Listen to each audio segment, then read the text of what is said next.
My name is Keen Decker, and I'm here to invite you to an evening not like most others. An evening where 4 streamers are pitted up against one another in hopes for fame and fortune. Will one streamer rise to the top and unlock fortunes like no other? Or will they all fall victim to the horrors of Marth's Dungeon?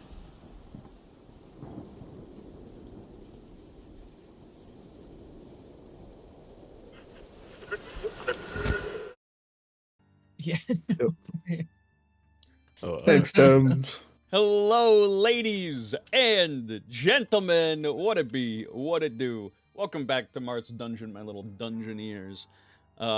We last left off. Let's go actually towards the end of the episode here.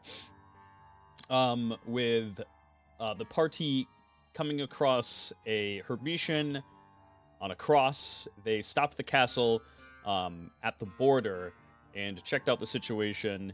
They ended up fighting some Martandums and a monster, and Slythe got welcomed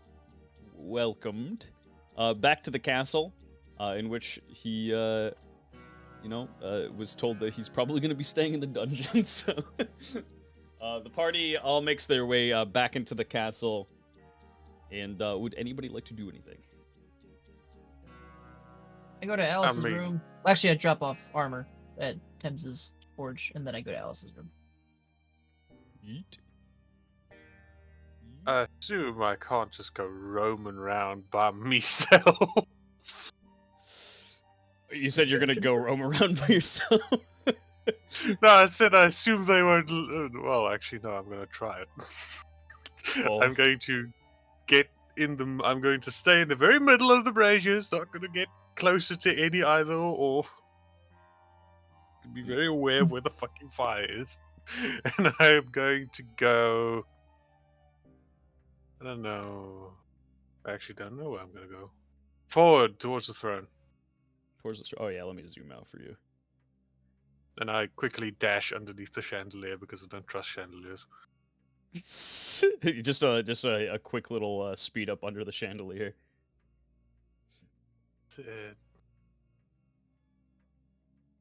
You're making yourself quite at home. Big. This is a big hall. I've never seen a hall this big. At least from the inside. Yeah. I stare at the 2 heads of the fucking dragons spewing water or eating water. I can't tell. Yeah, they're spewing water into a little man-made like river that's running on both sides. On each side, there's a sheet of glass covering each of these rivers so you don't fall in. Aw. There was an issue with it. Yeah, there was a time back in the day. You What are you talking about? I don't remember this. Alice's room.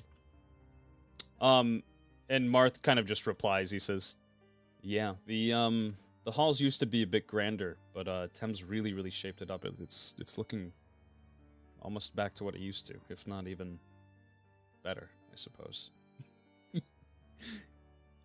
Very clean. I'll have to remember that, and then I immediately go towards the open door on my left. The open door. And Marth looks over to Maxwell and he says, "Max, you should introduce him to his living quarters for the time being." And Max looks over to you, Thames. Yeah, I'll go with him.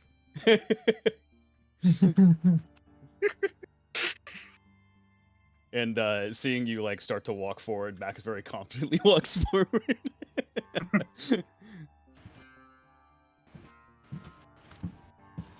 Alright, I'm holding a cross on my back. I should remember that little doodad of a fact. Yeah, no, I make a very loud, just scraping noise as the bottom of the cross just scrapes across the floor. It's As like scraping the floor, Tim's kind of grabs the end of it and like holds it up a little. Ah, thank you, big guy. Do be say aware you that cannot have people it in the cell. Why? Try to avoid things people can kill themselves with. Well, that's not optimistic. Fine. Have you seen where we are? No. And Thames doesn't reply. Max will like run forward a little bit and get to the bottom of the stairs before anybody else makes their way there.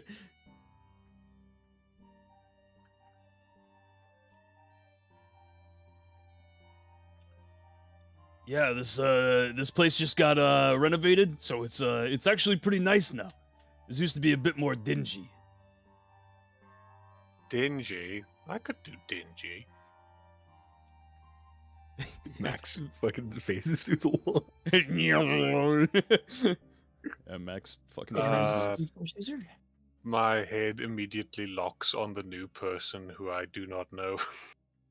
Yeah, you walk into the room and you see a blonde man leaning up against a wall, looking into a cell. Does he have his back to me? Yes, he does. Then I immediately just lower start and briefly forget that Tim's and Maxwell are behind me. Oh, okay. You said lower what? Lower stance, like I go into somewhat of a crouch, even though the cross is on my back. Got you. I begin to like twist the cross that's on his back. And immediately I pretend to just be lowering the cross to the ground. Let us keep a good posture while we are in royal grounds, no? I thought the royalty liked us down here. To your cell, please. Ooh, do I get to pick? Max, pick one. He steps forward and looks. Eeny, meeny, miny, mo, touch it. It landed on that one. Give him the one with the view. Down in the bottom left there. None of them have a window.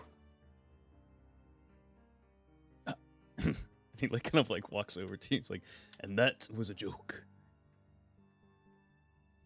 Oh, I didn't I laugh very, very fucking loudly, very late into the conversation.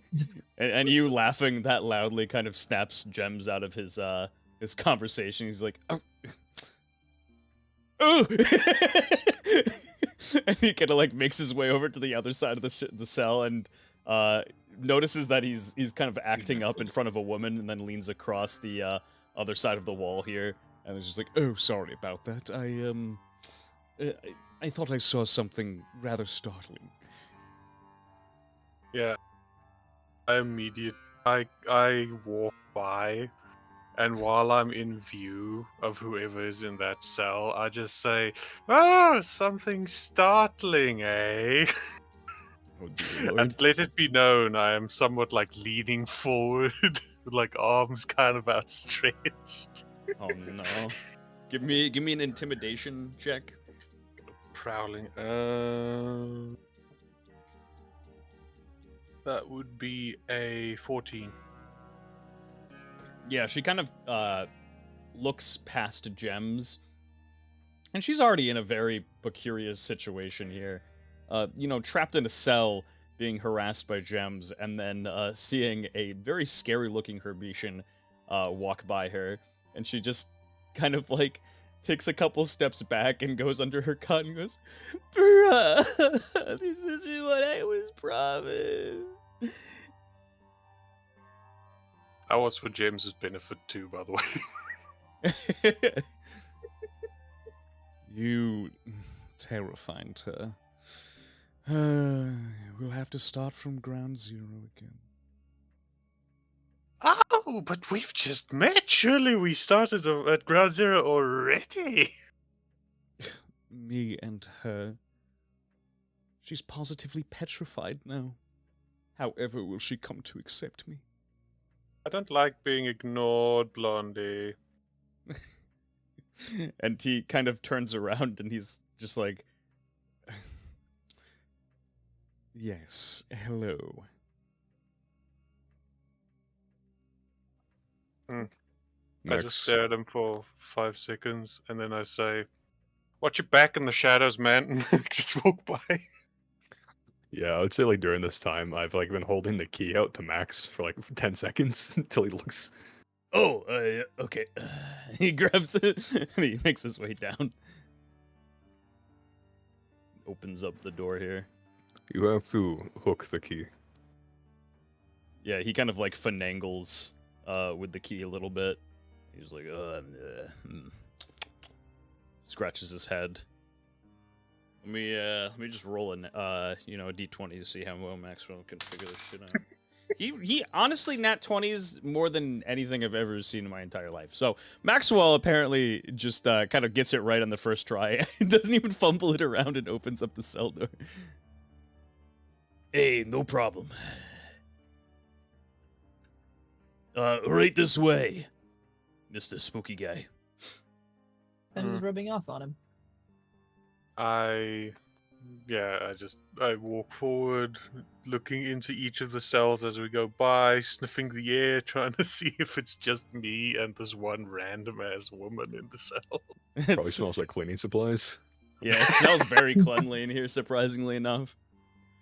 Just starts burning your nose. Probably, yeah. I look at the door. I look back at my cross. Feel kind of unhappy about having to leave it. I go into the cell regardless. Because I'll fuck with most people, but I'm not fuck with the guy who has giant fire weaponry that can smite me in 1 second. Understandable. It's a good standard. Don't worry, you will be let out for food when we eat. Oh yes, that'll be interesting. What you mean by that? We got plenty of good I- stuff.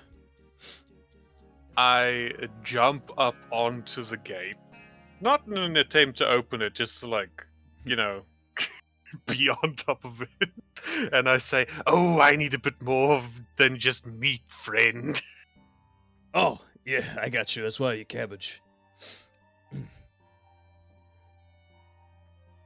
Yeah, sure, why not? And I just get off, go to the hammock, jump on it, see how sturdy it is. And you jump on the hammocks, and they are indeed quite sturdy.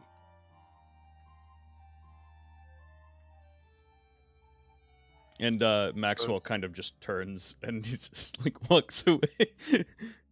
He like leans over to you, Thames, and he just goes, "Freak, yeesh." Give me the key. Oh yeah. And he hands you the key. Thank you.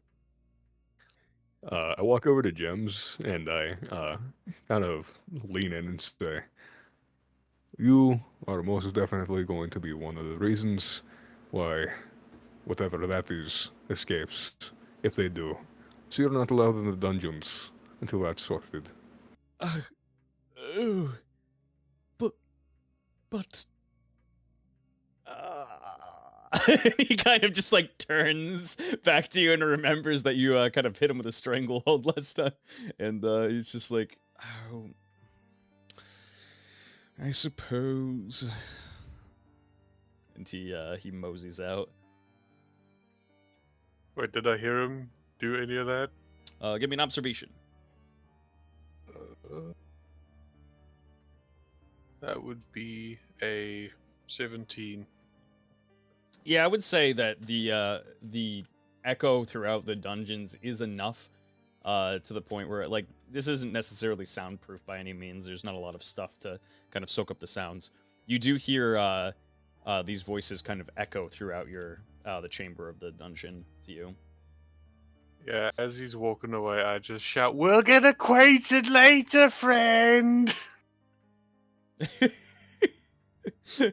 And he just like it makes him kind of hurry up his steps, as this is like definite nightmare fuel for him. Any sort of interaction. Maxwell. Yeah, what's up?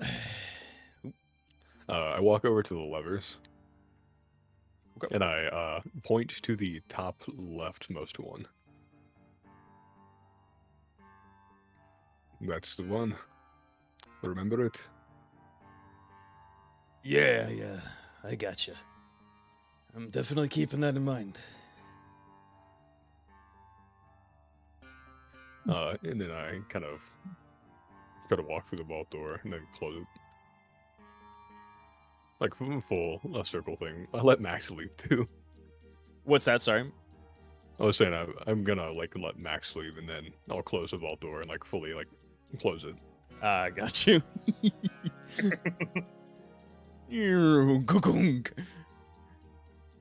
And Gems goes off to the next place that people to hang out with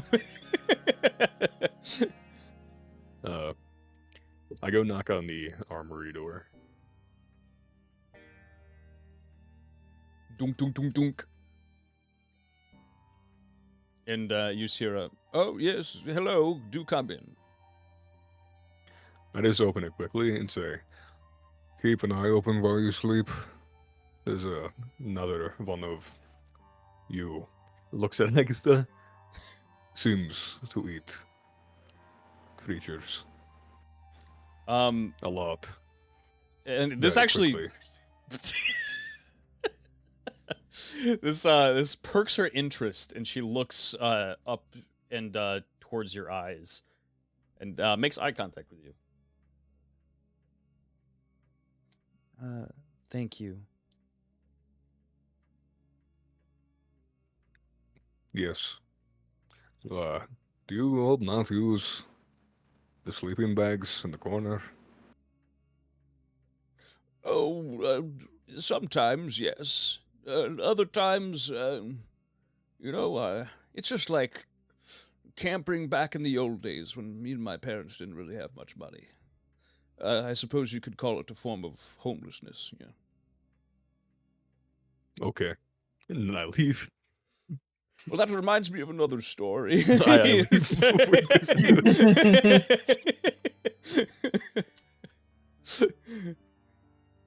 Oh, God. And Maxwell's gonna head back upstairs here. You know Yeah, they're I'll planning go a mutiny prepare in that stuff. room. Oh no. It's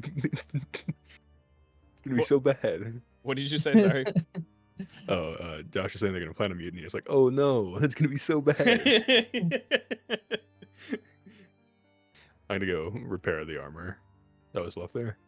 Okay. Repair the armor. Maxwell's gonna drop off his armor. It's a little bit fucked up too, so he's gonna drop it off there for now. It's only 10 dinged off, but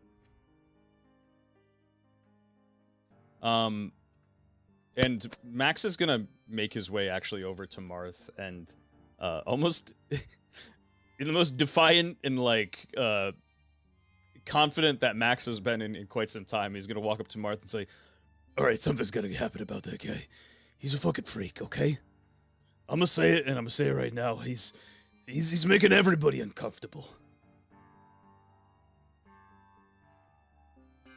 And Marth kind of nods his head and he says, "Yeah, I know." Pivot, would you be able to give our new visitor a psychiatric evaluation? I would like to see if he's putting up some front or if he is unstable.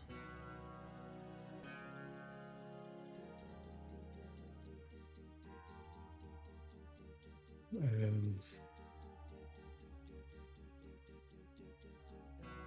suppose.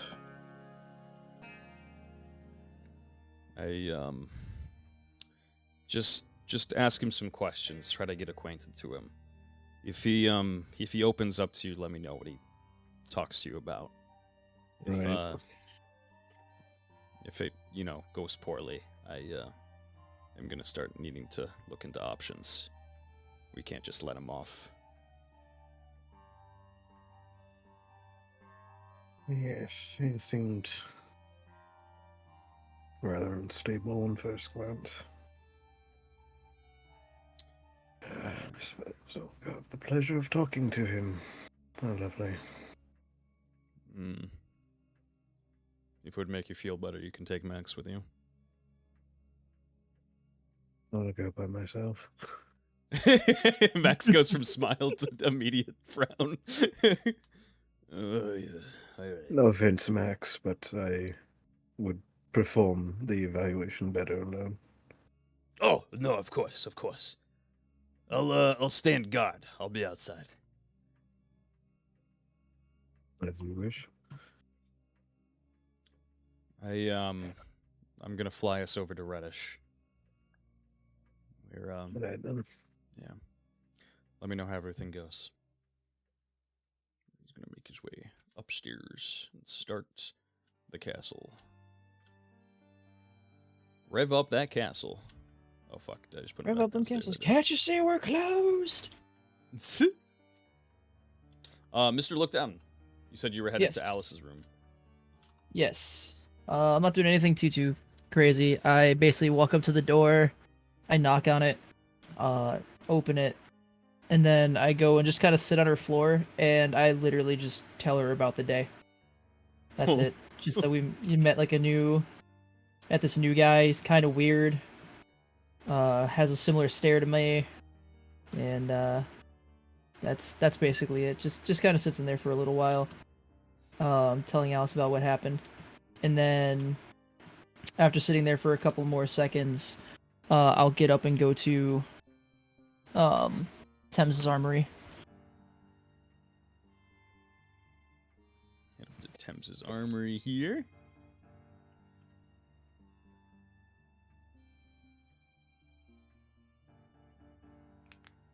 And I will knock on the door. Give a big old knock onto the door. Who is it? It's me. Door still unlocked. I unlock it, or open it. Yeah, I unlocked the door magically. Holy Damn. crap, I did it. Hi. Hello. I pull out the dagger. I was wondering if you could make this like you do with conflict.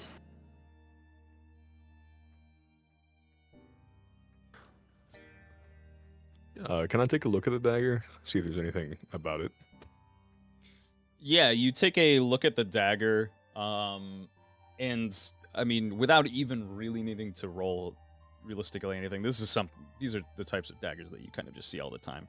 It is a very just basic baseline dagger. Has no like upgrades on it, nothing magical about it, just a basic dagger.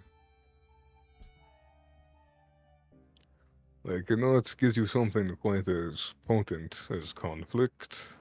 Right now, at least. Soon, maybe. But we do not have the supplies for something that out of the box. I can do something to it. What's that? Do you want it to be slightly more potent or better at slicing and stabbing?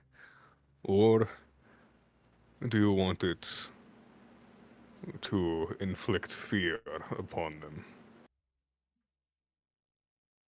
What does potent mean? Better. That one. Okay. Alternatively, I can make it come back to you. Like, you throw it and it comes back to you. Oh. That would be neat.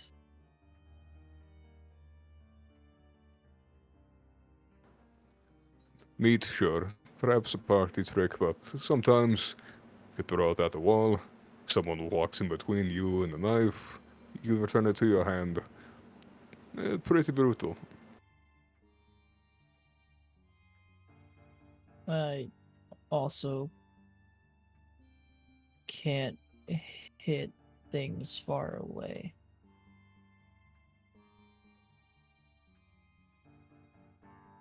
Perhaps you need a crossbow or something then. But a knife, I suppose, is... Well, it's actually not really that easy to throw. Maybe you'll be able to be good at it. I'll practice. Sure. I'll do this for you quickly, and while you're here, do you want to learn how to do the basic smithing process? Look down, kind of stands up straighter than he usually does. He's like, yes. Okay, hand it to me, please. I hand over the dagger. Also, have a name. Would like to put on it. You want it engraved? I think so. You want me to write on the metal? Yes. Okay, what do you want on it? Kill joy.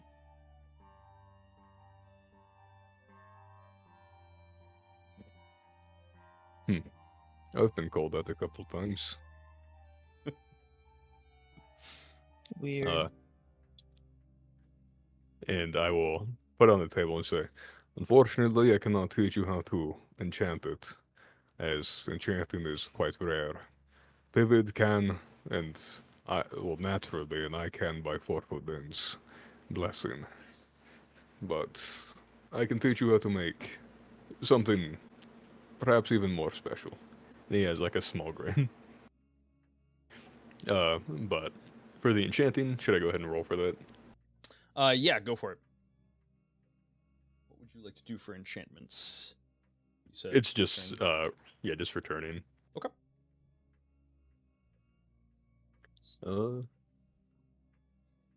Yep, I can only do returning. I can't do enhanced right now, unfortunately, but I'll do returning. I'll put a rat's eye on it. Okay. Oh, perfect, actually. We have plenty of those. Rats. Shit, I That is should have named a- it Steven. That is a 17. Perfect. I think returning's just level 1, yeah? Yep. Okay. Yeah, nice. Enchantment successful. Here you are.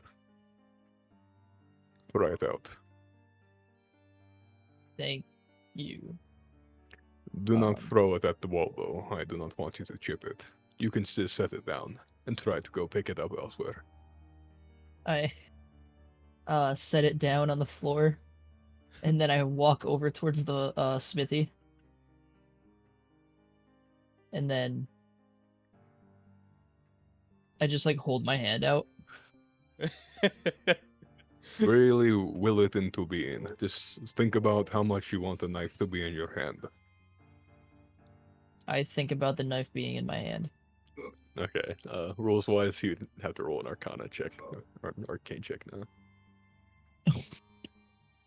Perfect. I don't think he's great at Hang on. those. Hang on, I got. What makes you say that?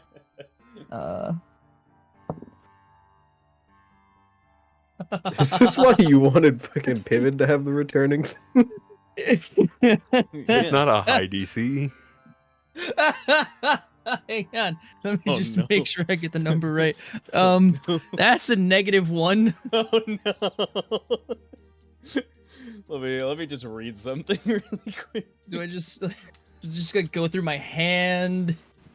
Let's see. You said a -1? Yep, I rolled the nat 1 and I got a Crap -2.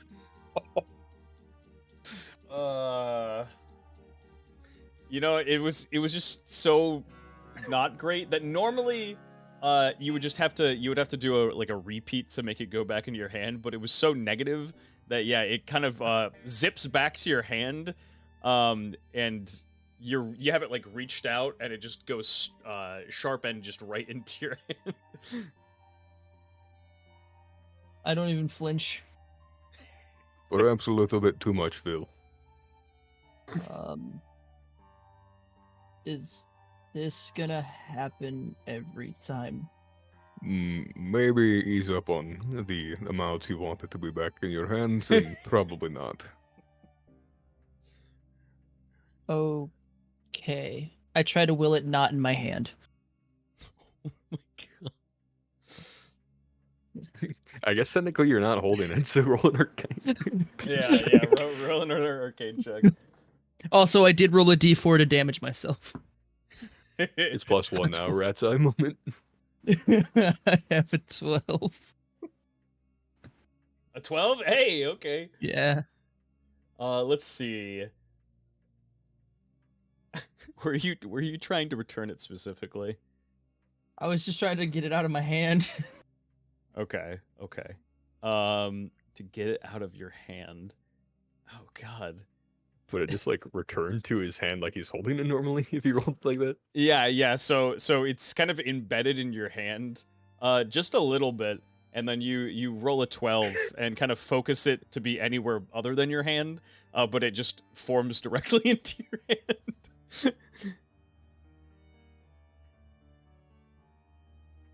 Just like bleeding all over the fucking place. That's what it's supposed to do, not the first thing. Oh. This seems a lot better. I would agree. Maybe bandage out hand. Where are bandages? I'll toss him the one I have on me. Thank you. And I start just wrapping my hand with it. So, this idea I have for your first project, it is very special, much needed in the cafeteria. We're going to make 6 metal sheets. And one of them is going to be a door. It is going to have a compartment for a very special item. And it will make things cold. Let's get started on the sheets. Okay.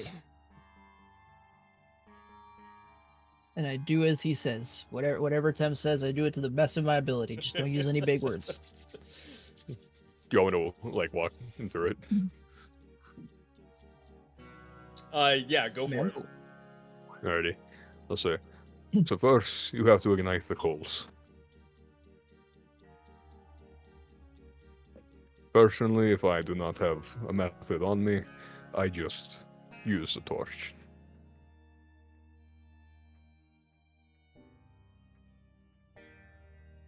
I look around like I'm trying to see if I have anything that can make fire. Just use the torch. I grab a torch and I do the thing where I go to put it near the coals and I keep looking back at you to make sure I'm doing it right. Trust me, this entire room is stone. It is very hard to fuck this part up. I touch the torch to the coals. Then like once a small fire is like formed, I'll say, no, put the torch back. I put the torch back. No, this part is important. We must fan the flames. Now we get to use, quite frankly, an item that I'm sad I can't use more. And then I will look to the bellows. And I will begin pumping the bellows and say, you need to do this, but do it very delicately. You want to produce enough air that it makes a fire spread without enough that it puts it out. So just follow what I do, and I'll do it a couple times. So, no, you try. Alrighty. I pull on it and I try to do it at the same like speed that he does it at. Give me a let's see. Give me a. Give me a dex check. Hey. Yes. Yeah, give me a dex check. 16. Hey, perfect. Yeah, you kind of view how Thames is doing it, and you replicate it pretty well, rhythmically in terms of delicacy, and you fan the fires pretty well, and it starts creating a much bigger flame. Okay. Now that we've done this, Mhm. take this, and I'll hand him an iron ingot. I hold it with my not stabbed hand. Now, place it in the forge. But use these, and I'll hand him a set of tongs. You don't want to burn yourself. Otherwise, you get this, and I'll like show him my arms, the non-corrupted one, that is just like covered in like burn marks. Oh. I think I have a few of those too. I have a feeling it's not from a forge. No.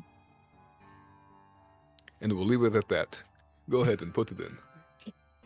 I like clumsily finagle the tongs in my right hand to try and grab onto the iron ingot, I guess, and then put it in there. And I would But say, do not put the tongs in there. Oh, I don't put them as far in. and you do so successfully. Hey, tongs aren't that hard. Now, cover the flame. And there's like a little cover for the smithy. Just pull down on that handle. I grab what I think it is and pull it down. It is now acting as what people call it a crucible. I think that's confusing. I just call it a forge. So, now we wait. And I wait for like 5 minutes. I just sit down.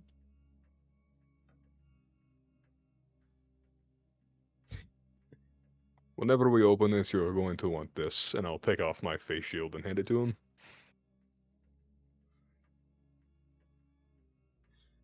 I put on the face shield. And I give him my gloves, which are like way too big, but yeah, they're like 2 times the size of your hands. okay. Now that you're ready, open up the gate, get the tongs, and take out the red hot metal. Okay. And like I'm wearing mittens that only have that don't have the fingers, they're just the flat across. I lift the thing up. And I try to grab the tongs, and I try to use both hands to grab on them best I can, and then take the iron or be like liquid at this point, right? No, it's like just malleable metal. Oh, okay. And I take the iron out.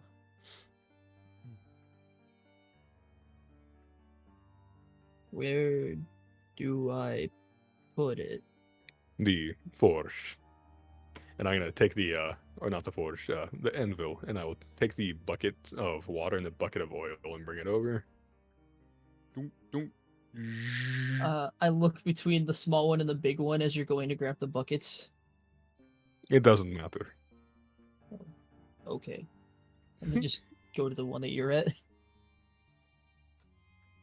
So, now you need a hammer.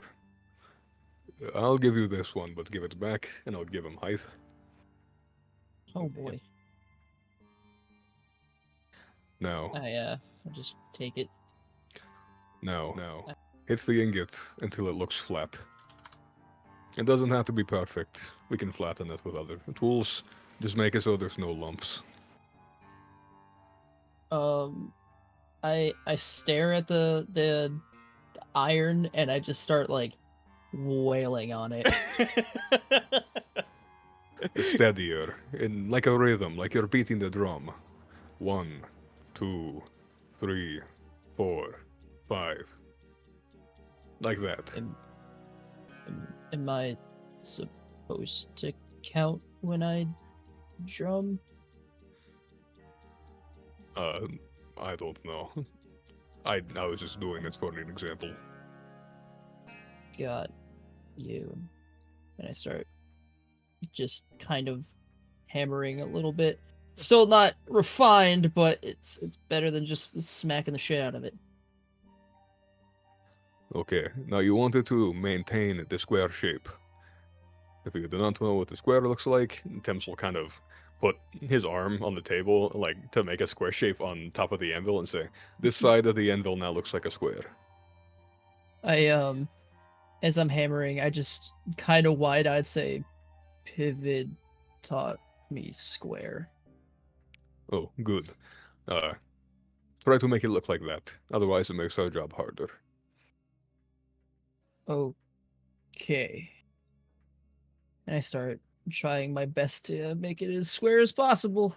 Okay. See how that now- turns out. Just have to make a check for that. I would say, if anything, probably check for this. Give me a Give me a flat 20. Do it at disadvantage. At disadvantage? Come Yeah, on, that was a good roll. 10? Not terrible. It's not. I mean, you know what the shape of a square is, yeah. But like the Yeah. Traumally, but yeah. and you somewhat shape it to the shape of a square, albeit like not perfect, but it's relatively there.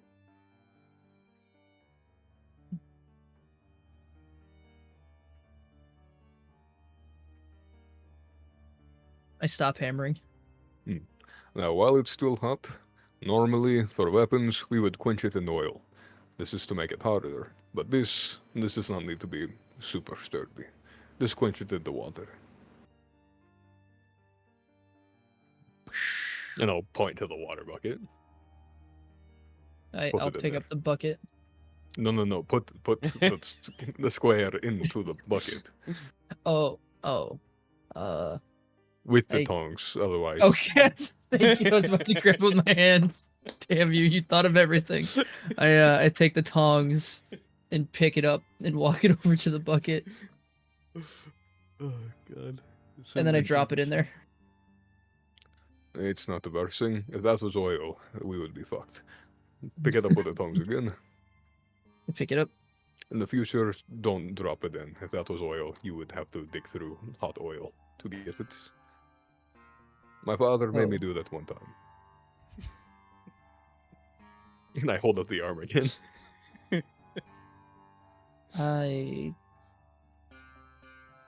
Does everyone have a father? Probably. Maybe not. I don't know how Harbitians are made. I never hear good things. And I place the iron back on the anvil. Oh, my father was great. He taught me how to do this.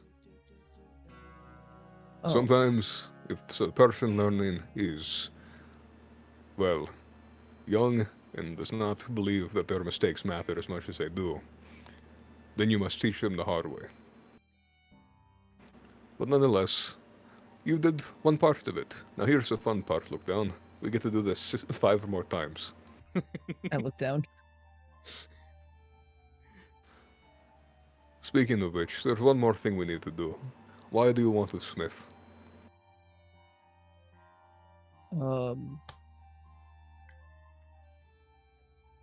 I just want to help. And so far, learning seems to help. You want to help?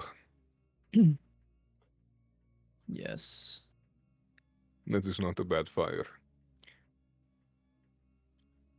Picture why you want to do this, why you want to help. Picture it in your mind. Is the forge whenever you are fanning it. As you're using the bellows, the flame grew brighter. Think of your reason as to why you want to do this as your flame. And your motivation, your need to help, as the bellows. Fan it, and you will be just a fine smith. Do not, and you will never be a good smith. Anyways, let's carry on. Down kind of steals himself and goes to repeat the process. Yeah, I think it could probably be time skipped. Yeah. Oh, absolutely. Yeah. I was, No, every single time. Every single one. We're here the whole time, baby.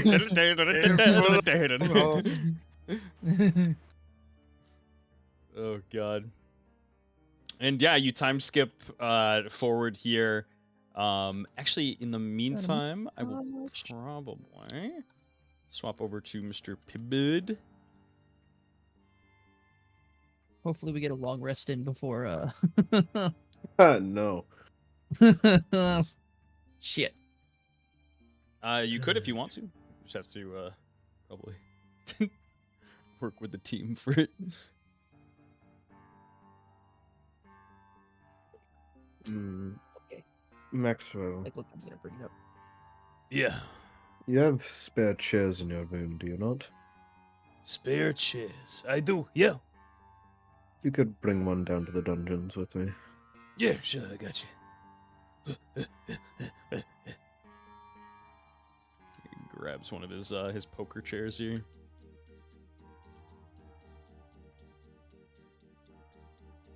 You making your way down to Eldungi. Yeah. Eldungi. Didn't know we named it that, but Eldungo? It's a fancy name for it. I think it means the donkey.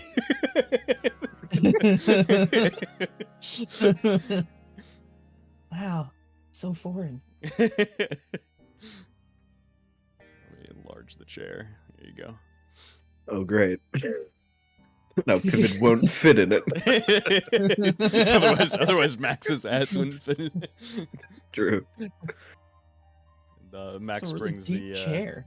the chair with you here and sets it down, and he just like very, very softly with his mouth, he's just like, "I'll be out here if you need me."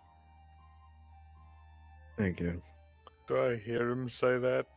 An observation check. You definitely hear him walk in, so That would be a 15. yeah, you hear him very softly mutter this. I didn't need to hear exact words, just needed to hear his voice to know if he was there or not. Oh yeah, for sure. Definitely hear Maxwell. Yeah, Pivot's gonna, like, pull the chair kind of just in front of the door. Yeah, right about there. Yeah, I'm just chilling in the hammock, staring at the stone ceiling, not paying attention to the great door. I'm on that post devour clarity, man.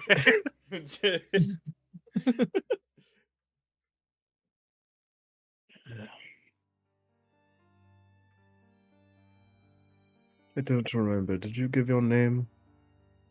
No, I did not. Neither did you, mage. I know the stink of magic when I see it.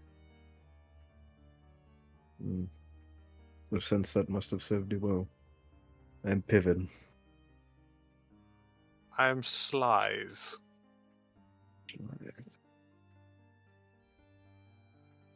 Well, certainly you must understand this is a bit of an unusual circumstance. I do. Do you mind explaining what you were doing at the border? Or at least what led you to such a scenario? He sits down. Let us just say betrayal. Betrayal. Yes.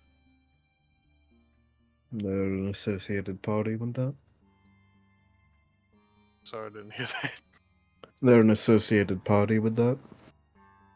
Several. Mm.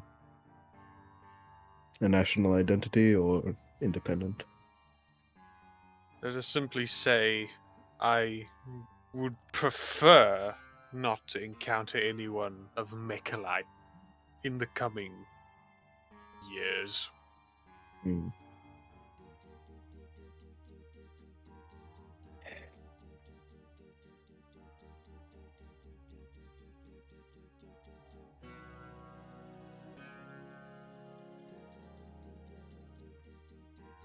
I Oh, like. this is awkward. Yeah, no. I stood up and I look at him and I what's it? See if I can't get a read on him. Would that be another observation? Give me an intent check. Ooh. 8. Yeah, you kind of just look him over, and you probably mistake his awkward nature in the scenario for probably fear. You probably don't really fully grasp why specifically he is acting the way he is. You probably just kind of chalk it up to most people kind of look at you in a very deranged way. Let us be very plain, Goblin. I will not eat you. At least for now. Mm. There a particular reason you would seek to eat me? If I go too long without eating, let us say, a humanoid, then it becomes less voluntary what I put in my mouth.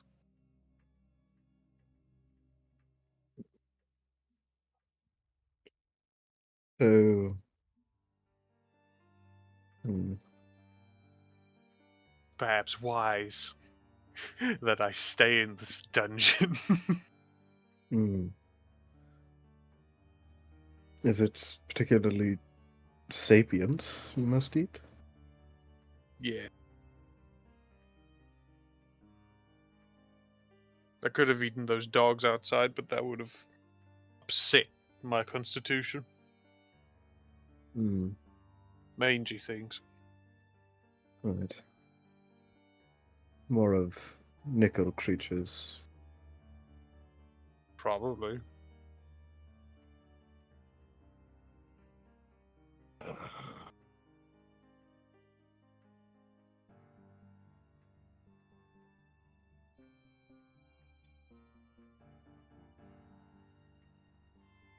So, the mage pivoted. Who are you lot to fly around in a castle? Hmm. Marth Silmance is the now king of Petovia, what remains. We are seeking the liberation of our country by what means we can. Obviously, that means throwing off the yoke of Mechalite rule. Well, certainly not the worst endeavor. Indeed.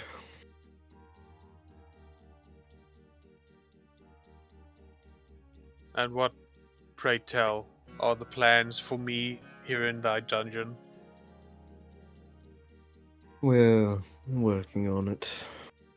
See, we don't really understand you, and frankly, you seem quite unstable. Especially on your first meeting.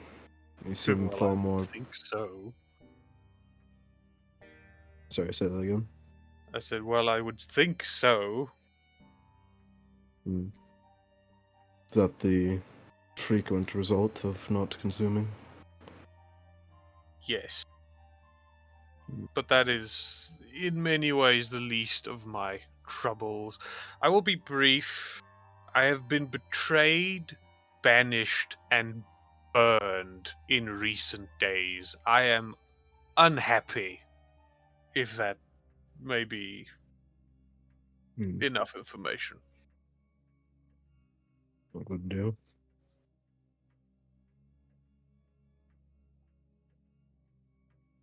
What's the time frame for when you need to consume? If you have Oh, a rough one. let's say 24 hours. Right, about an hour ago, so it'll be like 23? Yes. Hmm. You could. I don't know how to go. You consumed the dead Herbition, so it does I not matter did. whether they are living, just that they No. were sapient. Yes. Hmm. I am well aware I am a monster. That is why I do not often seek polite company. Though I would suggest, if I am to stay in this castle longer than a day, that everyone be aware when I go to sleep. That I may or may not try to relieve myself of the cell, willingly or not. Understood.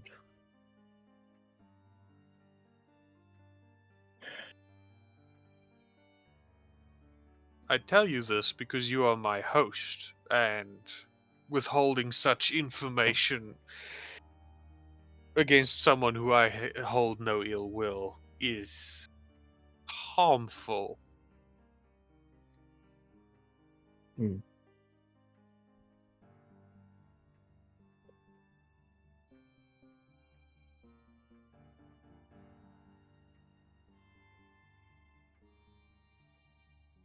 I kind of just stare at him, waiting for a reply. Yeah, I'm sorry. I'm really not prepared for this conversation at all. Me neither. You're I'm winging good. it. I feel it too bad. I don't think there is a way to prepare for this, honestly. Like me as a guy, I was not prepped for being an interrogator right now.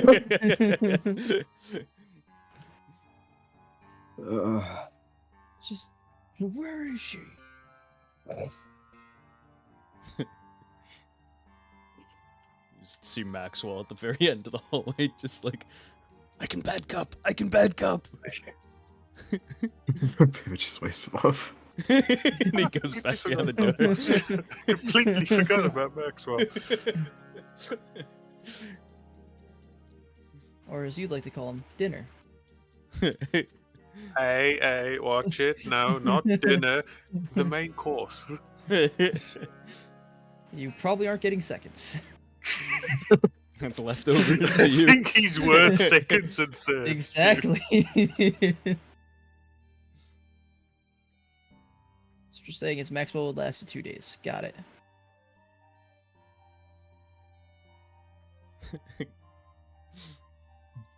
You're a closely knit band. Yes. I. You seem well put together, fed, yes? Yes. How long has this been a condition of yours? Since birth? Since I came from the ground. Since my first memory, I have hunted. Since my first memory, I have consumed.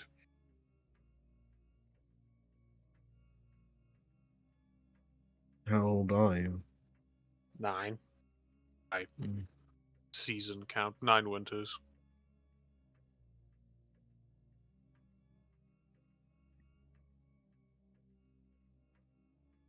At least I think so.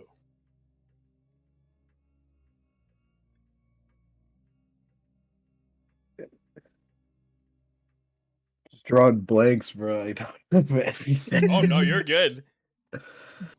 Uh, I was gonna say if you say you kind of just sit in silent and stare at him, that is how you will spend your time. I have no problem with that.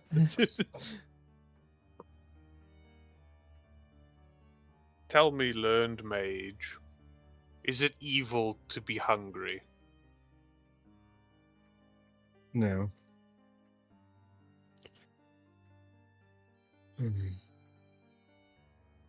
What manners by which would you civilly sate this hunger? Well, if I had to, I'd go looking for the recently dead. If desperation gnawed at me, I would go seek the long dead. So fresh is much preferred, but any The sacred long would dead do. have less in them, less nutrient. The freshly dead still retain most of their, shall we say, volume.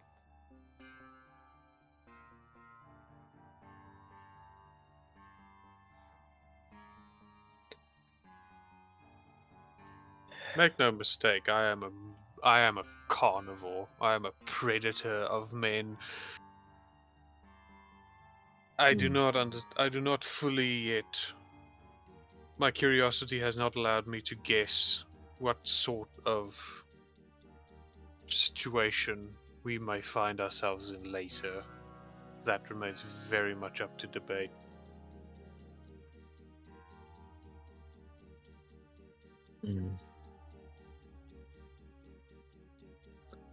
The primary concern of keeping you here, either willingly or unwillingly, is the source of food.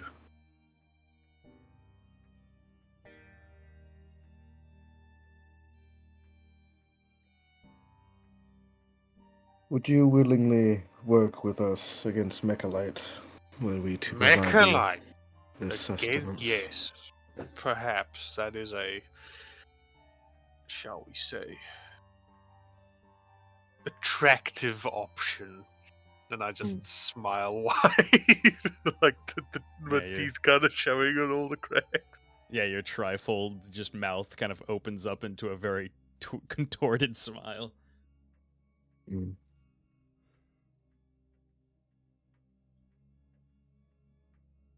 And I immediately kind of lowly growl and stop my smile and just say, but I must not have too much enthusiasm. They may not know I exist still. They think you're dead? They think I'm dead. They killed me. Of course they think I'm dead.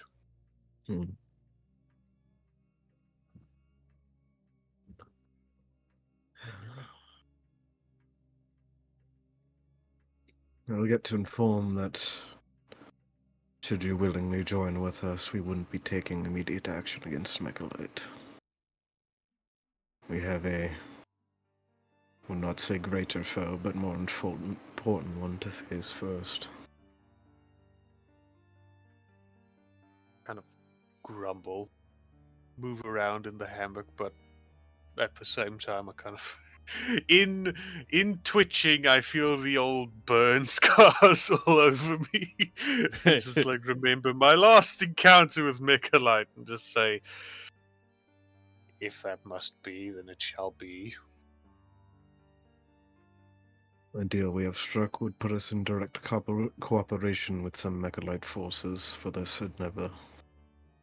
That immediately gets me a little less, like visually, body languagely, I immediately get a bit more hostile towards that, like shoulders square,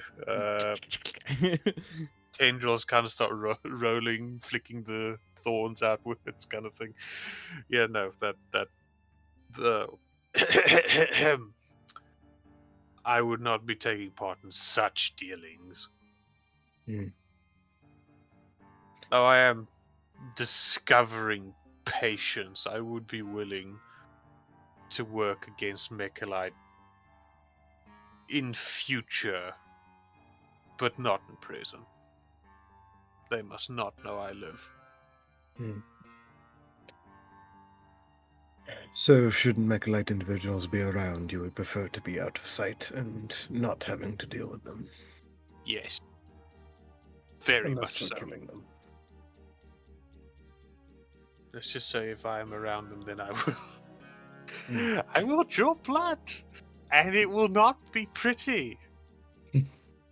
and my plans will be foiled by myself, as all.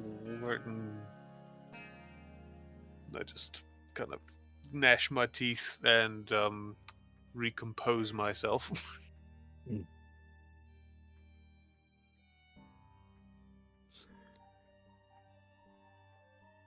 I stare dead on at Pivot. If we are to work, looking back, and it's a passive stare. It's not. It's hard to read past his mask. He's just those kind of beady, glowing eyes staring back at you.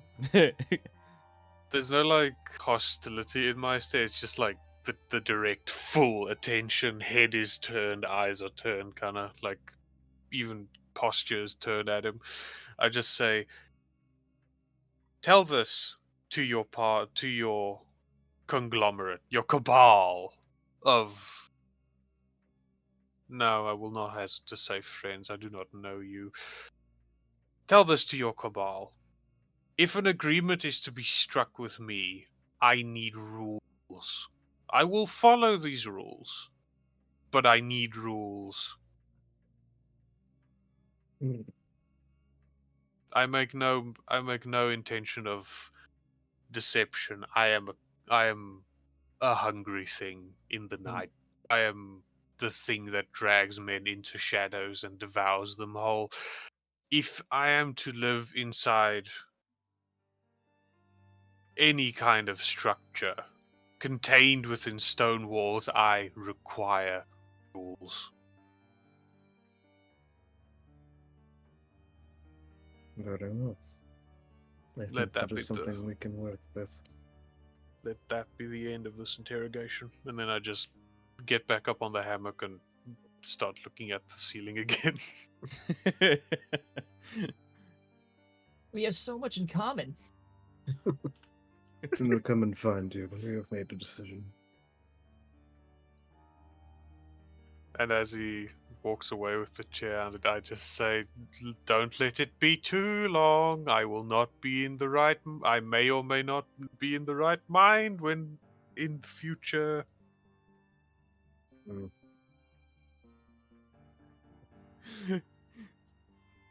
I trust. And you make your way to the doorway here, and Maxwell, who's definitely like pressed up against like the door, trying to like listen in, hears you start to come, and he goes, he kind of just like stands there. Thank you for your efforts, Maxwell. Yeah, no problem. Chair, if you would. Oh, of course. He grabs the chair. Thank you.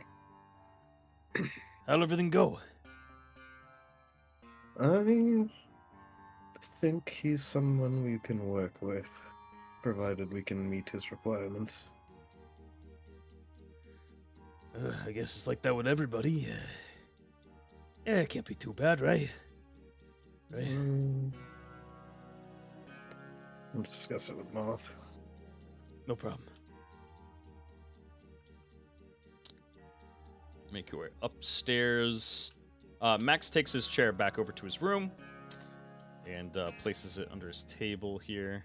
One chair bigger than the others. What the hell? One chair A lounger. to rule them all.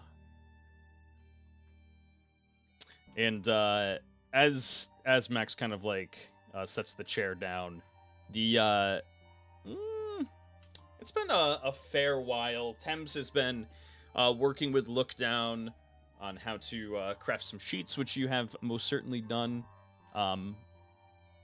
And you feel the castle start to come to a halt. Starts to slow down and finally comes to a halt. And, We don't get launched this time? yeah, no launching, no sudden Okay. sudden stops. Marth makes his way downstairs into the throne room, and sees like Max over by his door, and Pivot in the throne room itself, and he just looks over to you, Pivot, and says, how did everything go?" Surprisingly better than expected. That's good news. The man is, best put, slave to his urges. He needs to eat mortal beings, things with souls, I would think. Nickel creatures. Hmm. Classic Herbetian from Wives' Tales. Hmm.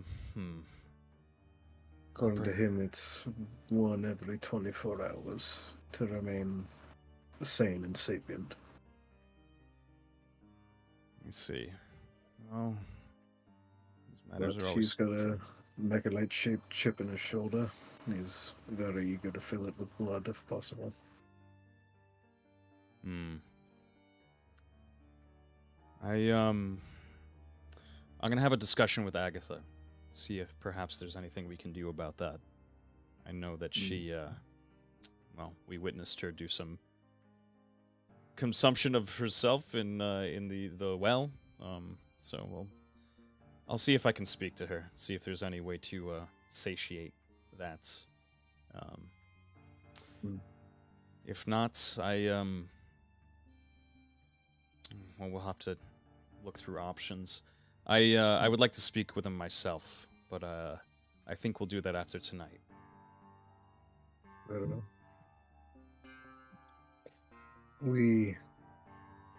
He recently ate, but we should figure out something for him to eat, otherwise he will not be as personable. All right. Yeah. I will I'll look into options. And he kind of just like rubs his head. He said, recently killed by him, or longer deceased will do, but the fresher the better. Hmm. So I suppose grave robbing's always on the table. Grave robbing is indeed on the table. God, I hate thinking about this. You know what? I'll tell you what. I have something planned for him. We'll look into a solution of satiating his hunger for tomorrow, just as a precaution. But I have a relatively good idea. Very well. For now, we've landed in Reddish. We might as well break the news to their citizens. Start collecting Alice. Give her a proper burial. I doubt Valrizi is going to take this very well. Yeah. I feel bad for the guy. I know that he wanted his freedom from Reddish, but this is probably not the way he wanted it. Whole city on his shoulders. Yeah. And Marth hears kind of the tinkering from the smithy over here, and he makes his way over to the door and says, "Look down, Thames. We've landed in Reddish." I look down. Hold on. This is very, very pivotal. Please hammer the nail into this very specific spot. I will hold it. I try real carefully to hit the nail. Just give me like a general dex. Yeah, I mean, do it with advantage. It's very, yeah. Oh no! Oh no! Oh, There goes the oh no! Why are you like The this? double ones! No, not that bad. An 8. Oh. I mean, luckily my dex is really good. You know, it's just hammering a nail. He said it wasn't that hard. Yeah. I was gonna say you try to tap it directly on the head of the nail, just flat, and it kind of taps the side and doesn't go in properly, and just kind of pops off to the side and falls. Okay, try again. I try again. With advantage. Tim is going to shield his fingers,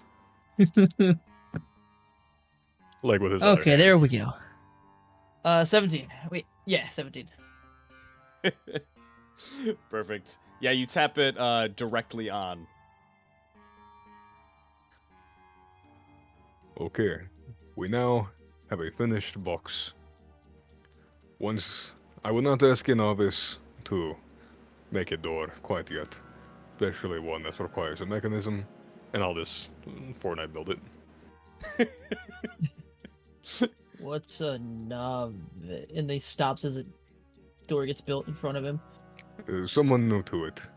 Okay, so now it is finished, but we need the one finishing touch. You have it. The cold fang thing. Do you have it? I pull out the. Man, this hurts. Frozen dragon fang. Okay, place it in the compartment. I put it inside. Now close it. I close the door. Okay, now feel inside the box.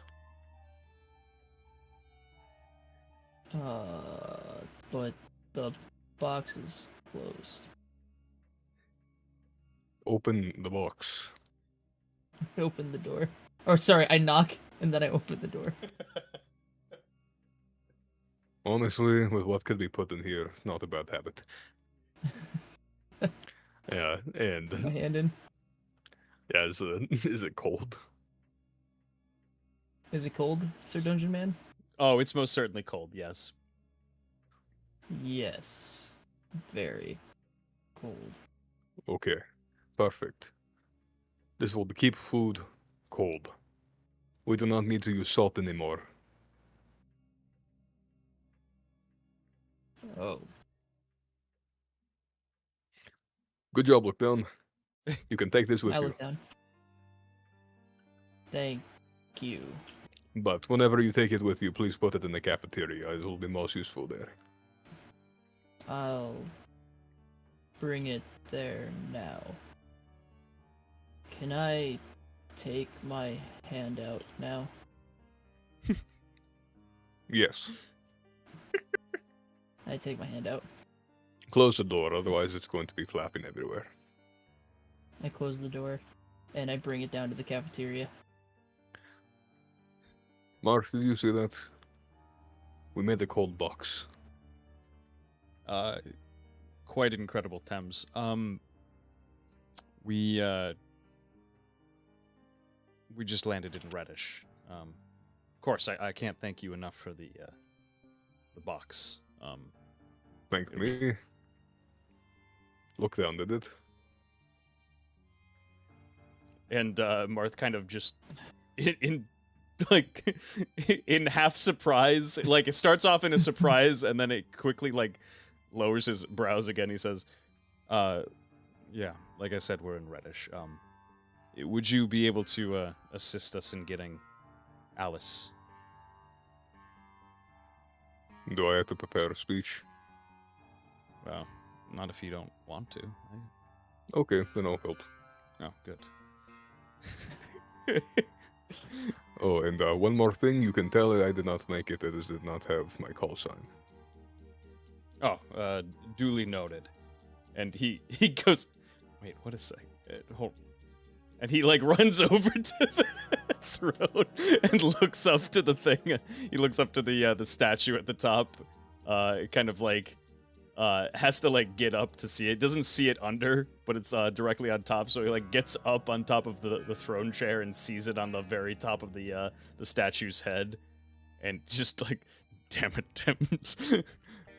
Marth, you can also look on where the pommel gets screwed off of Didamia.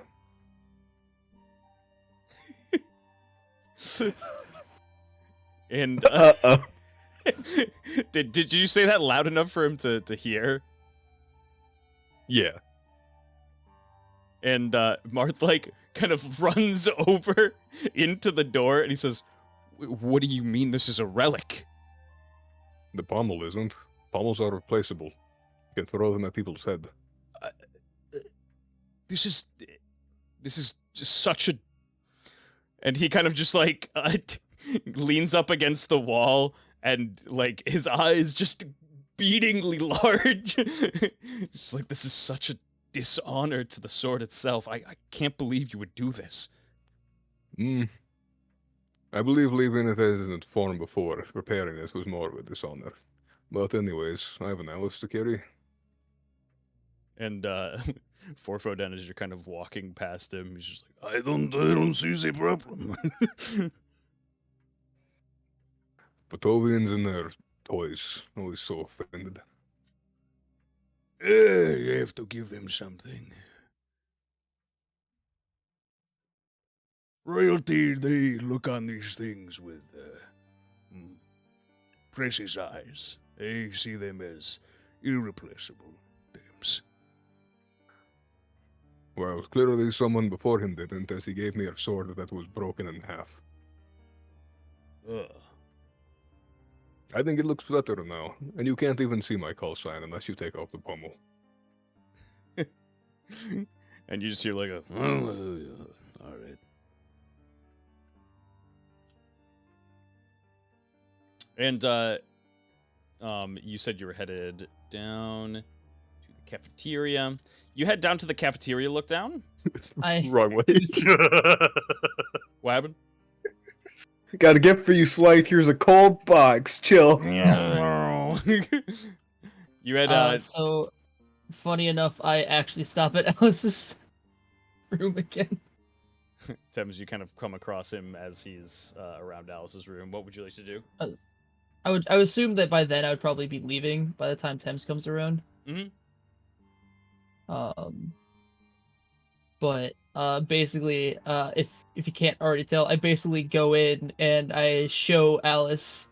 I mean, I don't actually go to her face and do it, but I just like pulled like the stuff out, and I'm like, look what I did. You know, I made this box. It keeps things cold, and now I can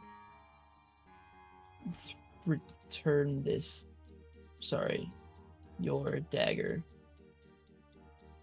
And then I put it on the ground and I go to try and bring it back to me.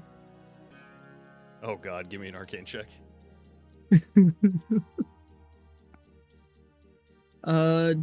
9. Or is it an 8? It's either a 9 or an 8, but I make it either way. Yep. So 8 or a 9 would make it's 9. The dagger returns right to your hand. As intended. Sweet. I just pick up and I pick the box back up. I just wanted to show you. And I smile and I leave the door. Oh. And yeah, you make your way out right as Thames is coming downstairs. Look down. I look down. I'm also smiling. Can I give me a second? I'm just gonna try to open the door of the box. Okay. I let you open it. Like, Tim's open it. There's nothing in it, right? No. Okay. Close it. No, oh my fuck. No. Tim's goes, I was just checking about something. Don't worry about it. Okay. Oh, by the way, Slythe is whistling in the prisons. I don't know if there's like a muffled sound that's echoing out through the vault. Oh no, yeah, you just hear like a very soft, kind of muffled. Distorted off-note thing, because he's got several sets of lips that don't really work well together for whistling. Lots of And teeth too to go many through. Teeth. Yeah. Yeah, you hear it very faintly coming from the dungeons. What is that? Oh, the whistling? Is that what it's called? Yes, I cannot do it, so I cannot give you an example. But it is a sound made with your mouth. Probably the new resident.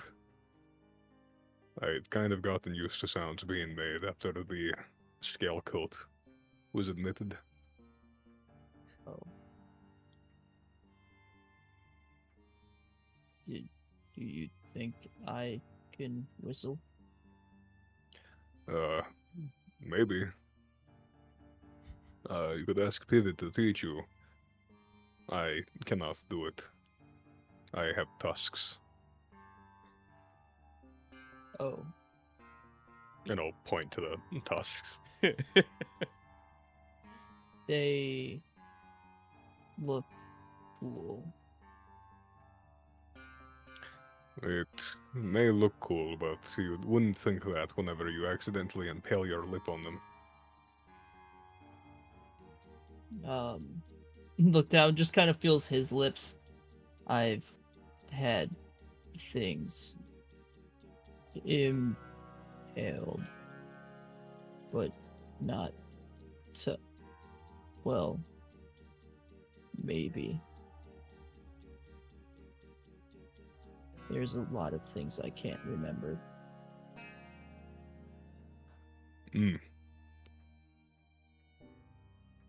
Well, about that, actually not even about that, I need to get to the door. Oh, sorry. I'll bring this to the cafeteria. No problem. And then I'll sneak past him and finish bringing the box down. Make your way down to the cafeteria. Thames, before he goes in, remembers that he has a cart that he made before, and he'll go get that, because it would be a little less disrespectful. I mean, I was carrying around her fucking head, so, you know, it's... How awful can it get? Just walk into Reddish and Yeah. Oh, Rizzy, look what I got! Thames has seen funeral traditions though, so his would be like intentionally disrespectful. Fair. And you kind of meet each other, I guess, back on the way through. Oh. Can you help me cover Alice? With a sheath, probably. Yeah, yes. And let me go get some thread. I just kind of wait by Alice's door for him to come back. Gotcha. Yeah, go get some thread and a needle. Tim's is going to try to Fortnite build Alice's head, so that way she can have an open, like, funeral. Oh, okay, I got you. He's gonna taxidermy Alice right now. You're gonna do what now? Because I think She'll always be with us. yeah, if people can like see the body without the head, yeah, that's definitely a closed casket. Yeah, very demoralizing as well. Yeah, you go in and you Fortnite build the. I stop him before he goes in, and I say, "Supposed to knock first." Okay. And I'll knock, and then open the door immediately after.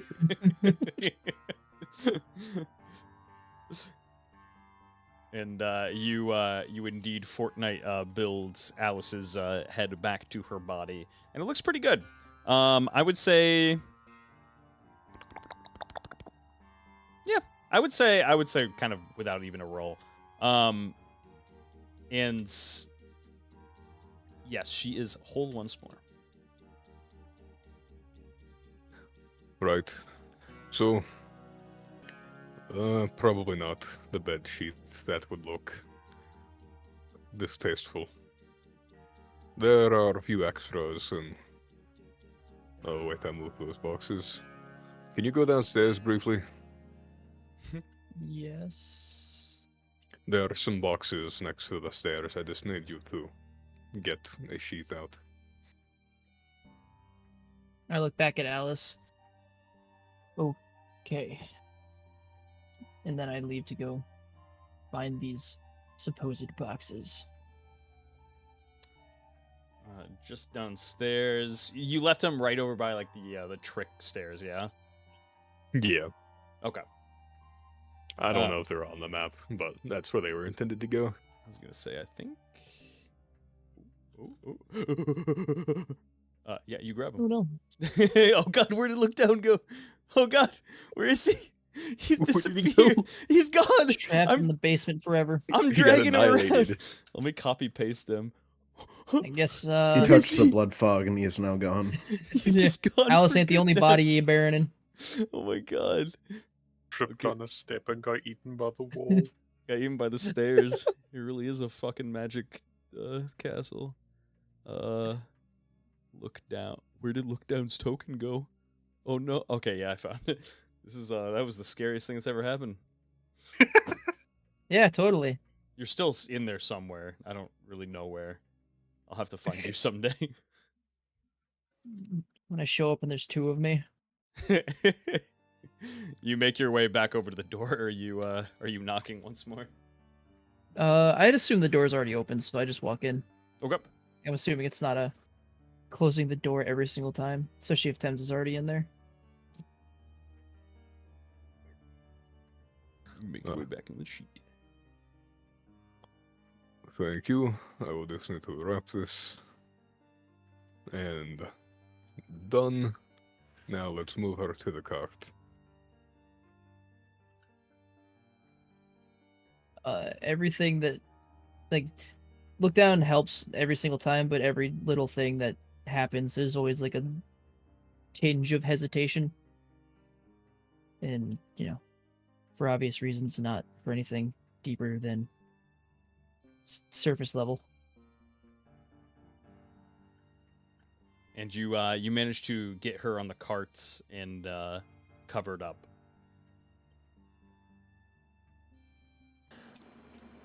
Okay. Now we shall bring her to the front. I have a few questions to ask Valvrizi if I am to make a headstone. I sort of just like, what's the word I'm looking for? I'll just say play with my ring. Can't think of the actual word I'm looking for, but Tease the ring. yeah, sure. That sounds worse, but Teasing the ring yeah.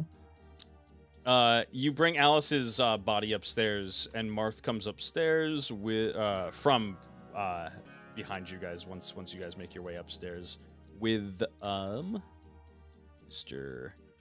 Abraham Drew.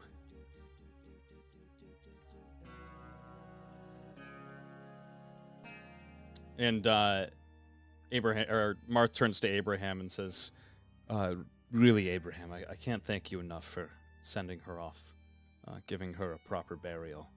If you wouldn't mind sending off her soul as well, that would be a great honor to each and every one of us." Oh, of course, it is my job.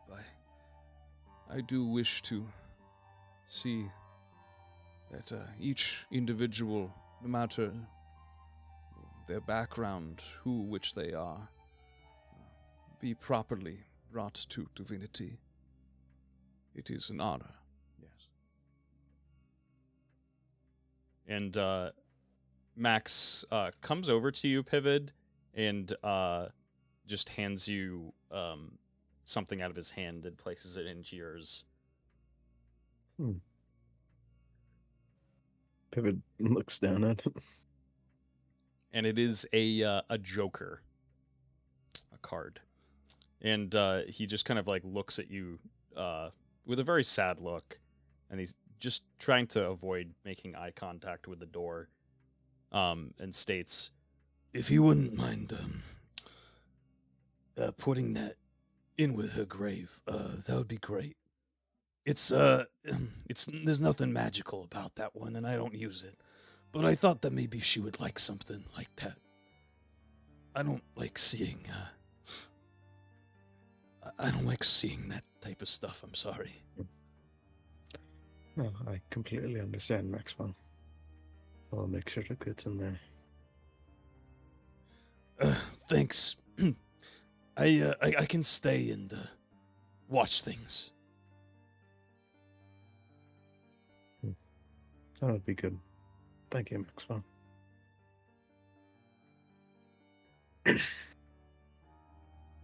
Make your way back over here. And Marth sees that you've all kind of congregated here and says, if you're all ready, let's make our way into the city and find Valrizi. I need to grab something first. I'll be right there. And I'm gonna go grab the wrist-mounted crossbow and the unnamed very sharp sword. Ooh. I'm ready to go. All right. Whew. Let me copy everybody here. Definitely feels bad. Open up Reddish. Let me get the Reddish music going. I think I have to find it in the playlist and bring it back in.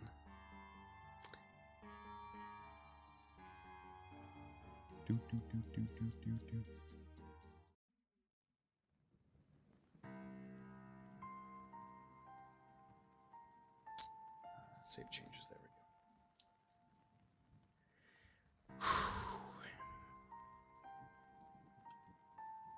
And it's been a very long couple of days.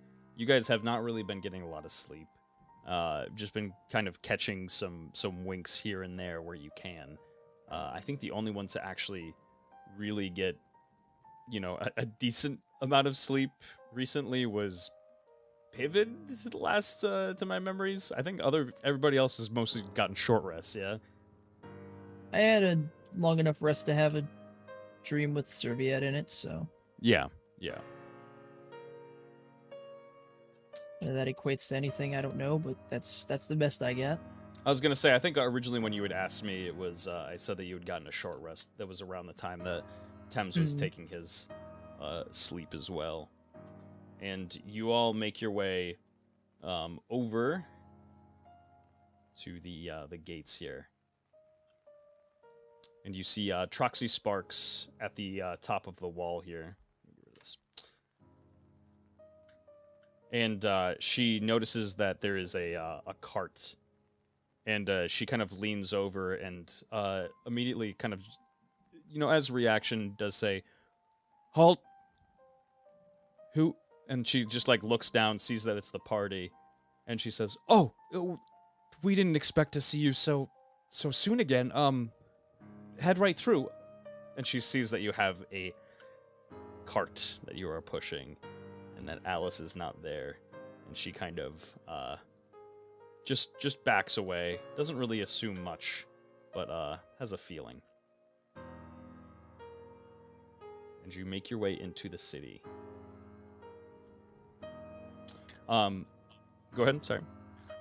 Tim will say, I will go see if any of the local churches or temples have caskets. We do not have wood, but perhaps save an empty one.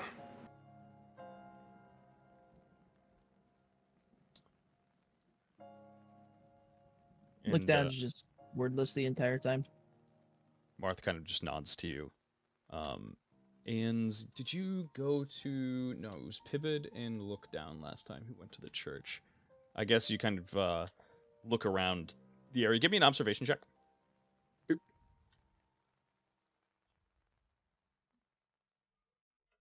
That is a 16. Just from the general layout of the city itself, you've been here, I think only the one time. However, you really get to get a good look of everything now as it's the daytime. You can see which district kind of belongs to what, and surmise from there that further in would indeed be churches. There is one church that sits in the city. I'll go to it. Make your way in. And it seems like this church operates under a couple of different deities just to be open for the people of the city. Are they in service right now? I would say that they actually probably, yeah, I would say that they are. It is that kind of time of the day. Okay. I'll like try to walk to see if there's anyone that's like the equivalent of like on the side or maintenance that's like not actively giving the service.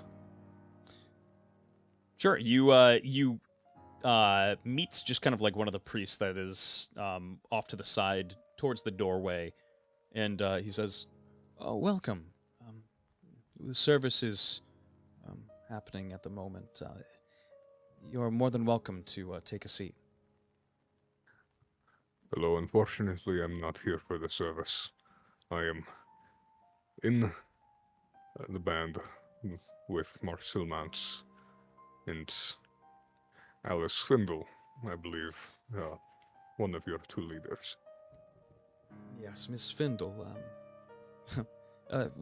Really, we can't thank you enough for everything that you've done here. You've changed quite a lot about the city, really turned things around. I bear unfortunate news. She has passed away.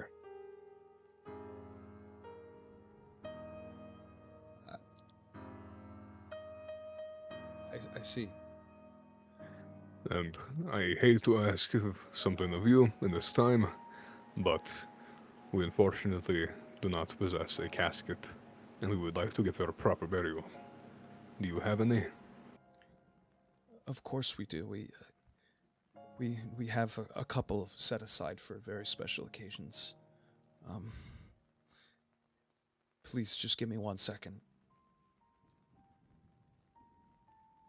And he makes his way very quietly towards the back of the church, and comes back with a couple of men and says, If you wouldn't mind just meeting us out on the east entryway, we'll bring one right out. Is she with you? Yes. Okay. If you wouldn't mind bringing her body here, we will properly care for her. Of course. I did not want to interrupt the service, but it is ultimately up to you and the clergy. I will be returning shortly. Thank you.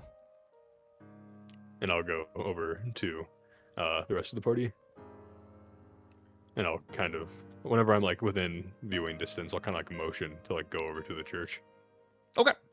So you make your way down through here, and I would say in the meantime the party has made their way forward a little bit. As just down the way here, you do see indeed Valrizi, just looking off into the poorer side of town here.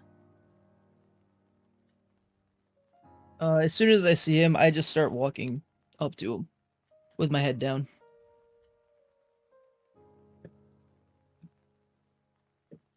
And he hears somebody approaching as he's just kind of looking things over, and he sees you and goes, Oh, hey, how we doing? I don't say anything. Why so glum? It's good to see you, eh? As he gets closer, I just hug him. and you go to hug him, and he backs away. He says, "Oh, I'm sorry. I don't know if you can tell. I'm feeling a bit sick. I don't want to give you anything." Nothing I wouldn't have already had. And then I look up at him. Oh, of course, I'm sorry. What's going on? Alice. Yeah, Alice, what's good with her? Nothing. Is she causing you trouble? I'm afraid I don't understand. Let me see.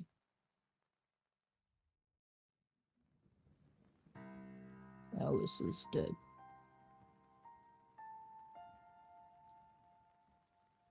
Oh. Oh, I see.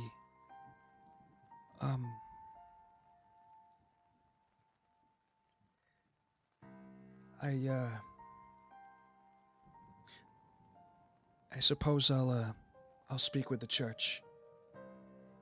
I'm so sorry.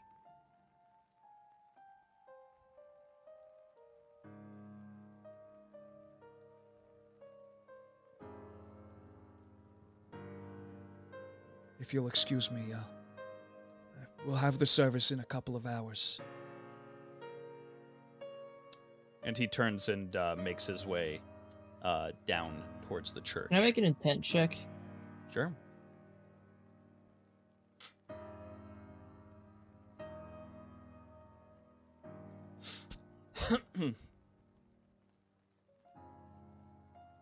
Nope.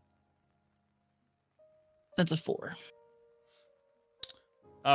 Yeah. You kind of just describe to me what's going through Lookdown's head. He said he's sick, but he just seems off, indifferent. And it's almost like not necessarily like, I don't know, something feels fishy in his brain. Mm-hmm. Yeah, you have all that kind of go through your minds, and you go to intent check him. And it all happens so oddly and so fast that you definitely feel very bizarre, but you can't really quite put your finger on what is bothering you or what is off about Valrizi. I aura read him. No, I don't. I want to, but I don't. You don't? Okay. Nope. And he makes his way down towards the church here. And Marth just kind of walks forward as if he wanted to speak to him himself, and he just like looks over to you, look down, and sees him walking away. And he says, he just like that, he's gone. Wow. That is not what I was expecting.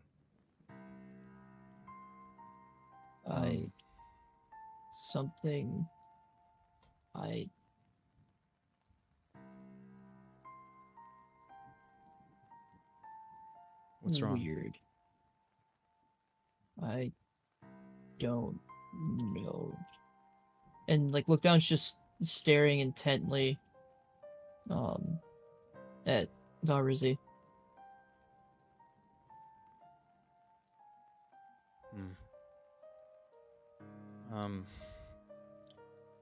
Well, I'm sorry, Lookdown. I look down. Would you help us get her towards the church? It's just like vaguely struggling to push the cart because he's weak as shit. Yeah, Pivot's just like slowly pushing her forward. Lookdown goes over and just pushes it. Okay. Like doesn't like rudely take it away from Pivot, but he just walks over and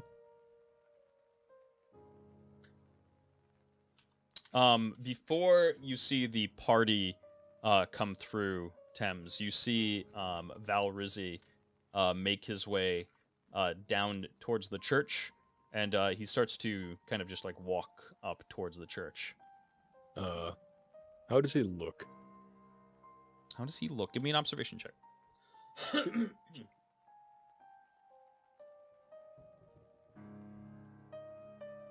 That is a 7. You just kind of see him walking, in a very down manner. He seems kind of, to himself, kind of like somebody who's having a very bad day would be. He seems just kind of to himself as he's walking past. He doesn't acknowledge you. What is he? Hey, hey, what's happening? What's good? I informed the clergy already. Oh, I appreciate that. They're expecting her body. We'll have the service in a couple of hours. They should be headed down this way now. Did you already know about their passing? I'm sorry? Did you already know about their passing? About Alice? No, I just found out about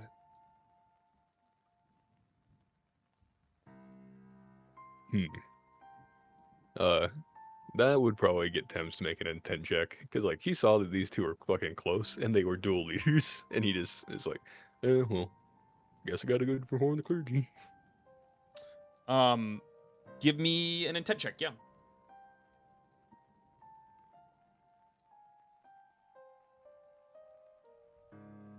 For me, that is a 22. Yeah, you look at Val Rizzi and it really just, I mean, you saw him walking by, and the fact that he didn't even kind of acknowledge you, it's kind of something that Thames would normally probably brush off, as he's not super social himself as it is. But Val Rizzi doing that is a little odd. And as you kind of look into what he's saying, it just seems incredibly off that he is just kind of putting it as plainly as possible. Yeah, like, Thames would probably expect, like, this kind of guy, and especially with that kind of relationship with a person, like, to go be over by where Look Down was, bawling his eyes out. Right. And Thames is gonna say, there's something off with you.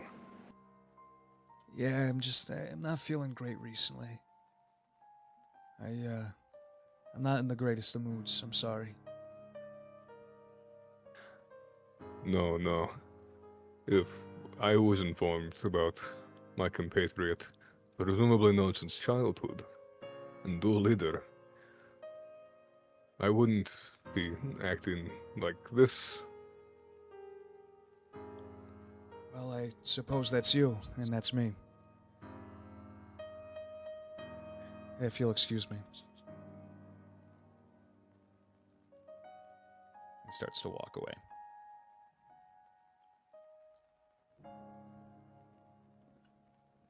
Tim's lets him, Okay. but he's gonna go walk over to Pivot. Yeah, you see them as you kind of probably meet them in and around the park here as you had a decently long conversation.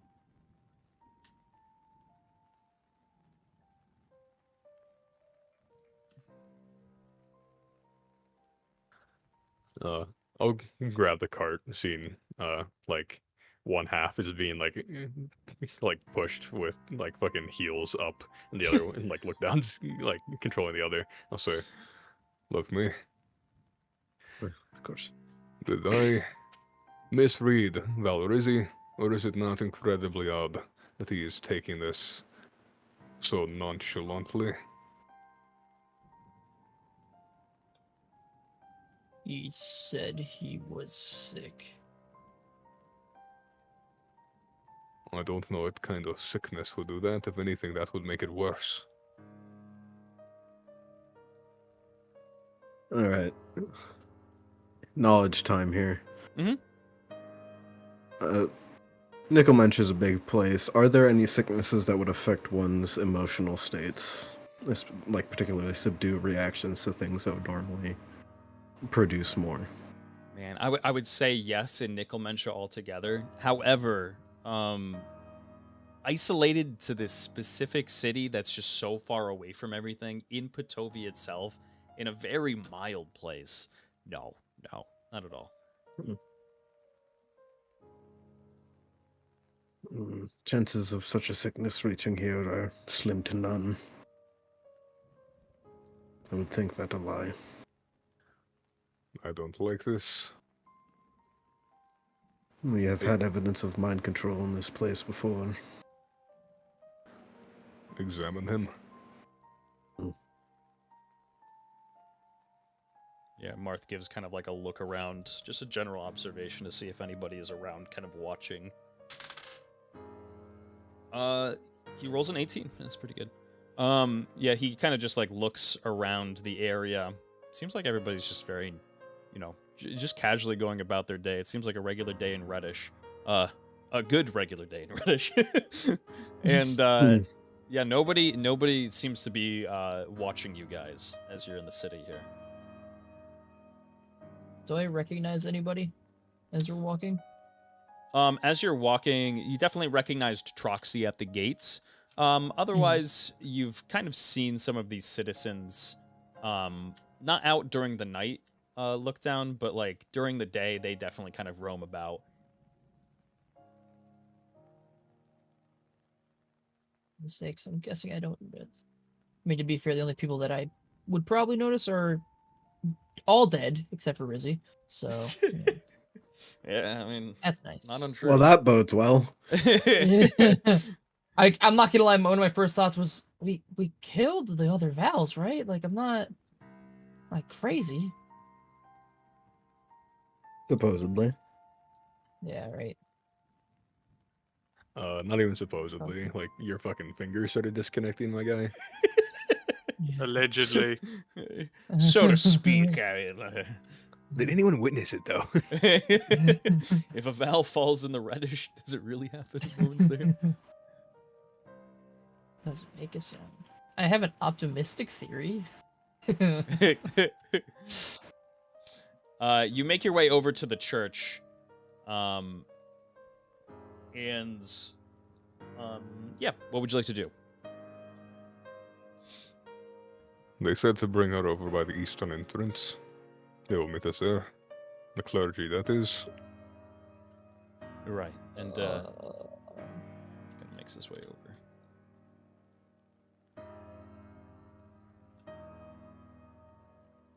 And just outside, one of the members of the church, kind of, who already has like the door propped open, sees you coming along with Alice, and he makes his way out with a couple of the members of the church, and just states to you, Thames, says, Thank you so much for bringing her back in the condition she is. What happened to our fair lady?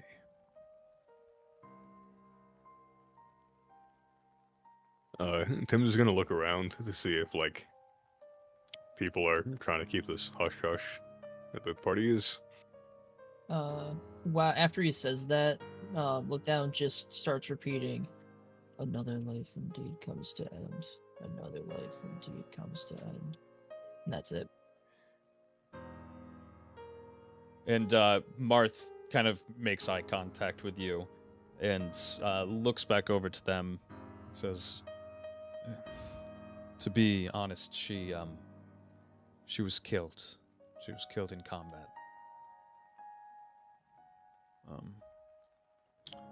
It was a long way to bring her back home."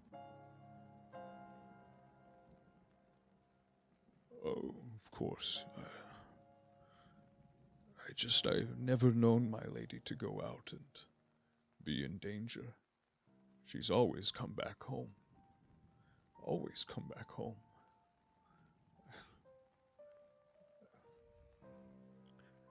Damn her. And he kind of realizes where he is and just shakes his head. Forgive me. It breaks my heart to see her like this. Val Rizzi came by just a moment ago. We have a casket for her. We can prep her body for burial. We'll be able to make her look as wonderful as she did in life, so we can have an open casket. Everyone can say their goodbyes to her.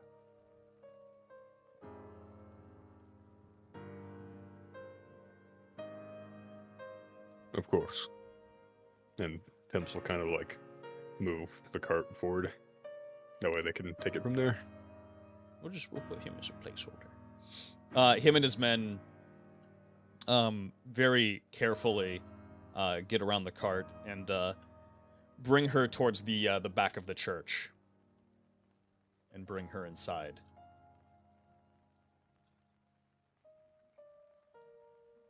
Martha kind of just like looks around and says, No sight of Valrizzi. I don't even know where he would have gone. I saw him walk into the church.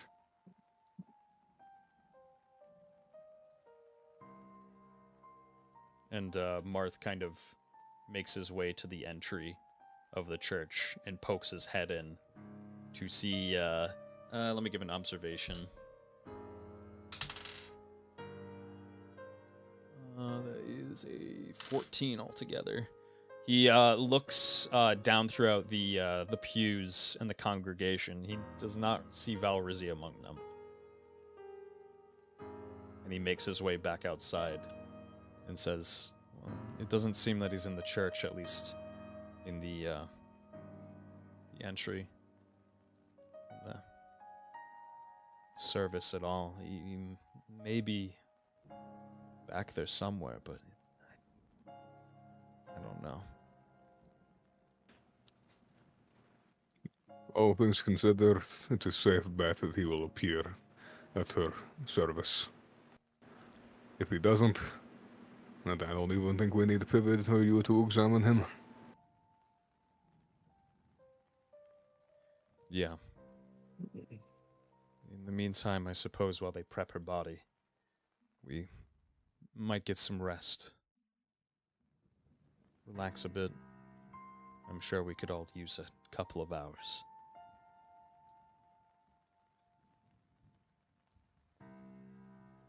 Indeed. Certainly wouldn't hurt.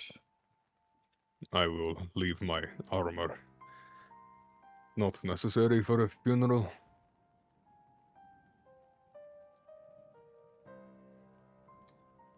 And Martha's going to make his way off to the castle for now. If you all wish, you do have just enough time for a long rest should you wish to take one.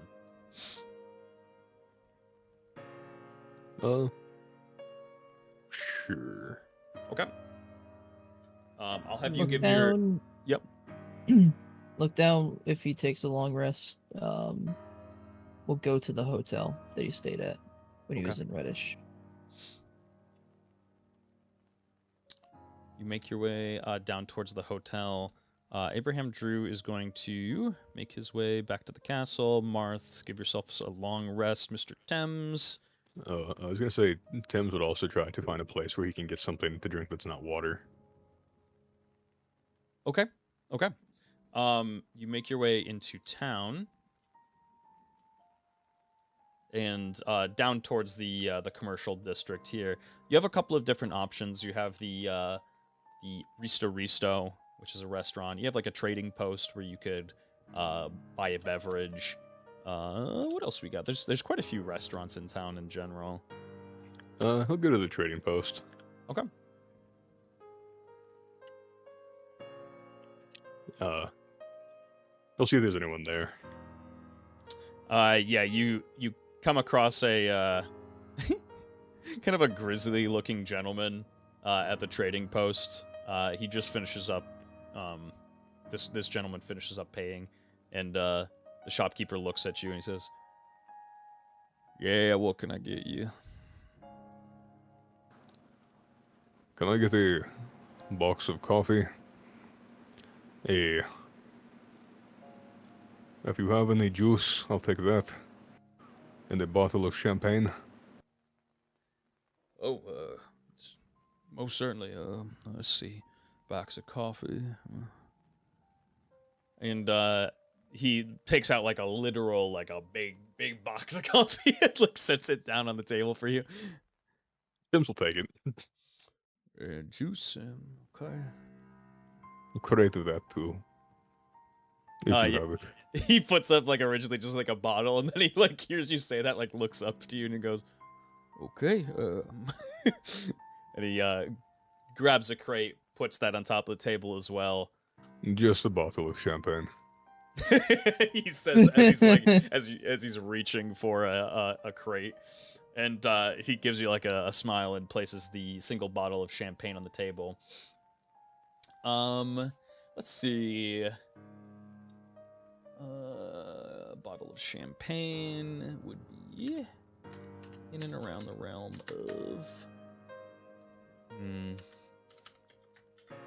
This is the cheaper side of town, which is good. I'm gonna say 65 for the bottle of champagne. The box of coffee, maybe about 175 for the box. And Okay. the juice itself, not anything too crazy. Probably about 125. Are they assorted or? is Yeah, this- it is like a, albeit not a crazy assortment of juice. There's a couple of them though, not just Gotcha. one flavor. That'll be 365 altogether. Alrighty, Tim's will hand it over, and he'll go carry the crates over. You go to like grab the crates and go ahead. I was gonna say, and he'll put the bottle kind of off to his side, Perfect. so that way he's like not breaking the glass bottle while he's carrying the Carry the crates. rest of the stuff. Yeah. You grab the crates and the bottle, and he gives you like a warm kind of smile and a have a nice day. Likewise. You turn and he kind of looks around to see if he's gonna get robbed. Tim just carries on. You make your way back over to the castle. I'm assuming, yeah.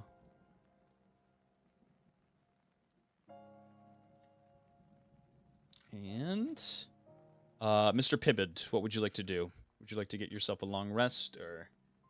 Yeah, that's nappy time. Okay. Perfect. You make your way back to the castle.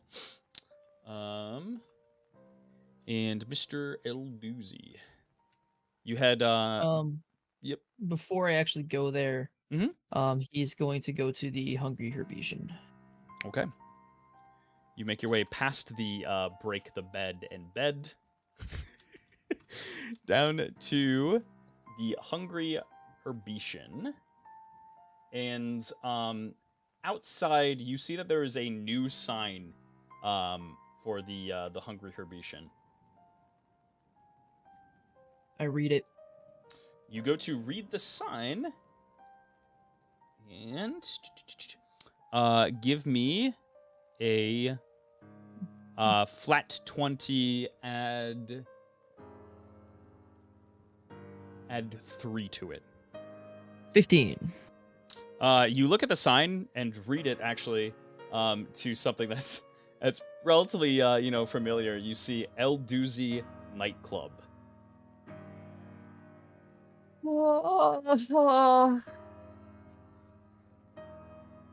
Oh.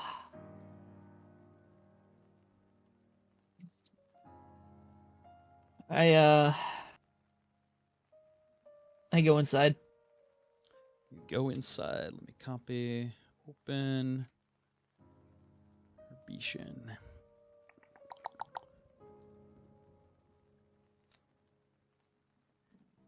You make your way into the El Doozy nightclub. And you see Valrizy kind of going around the place and kind of... It looks like he's cleaning it and getting it prepped.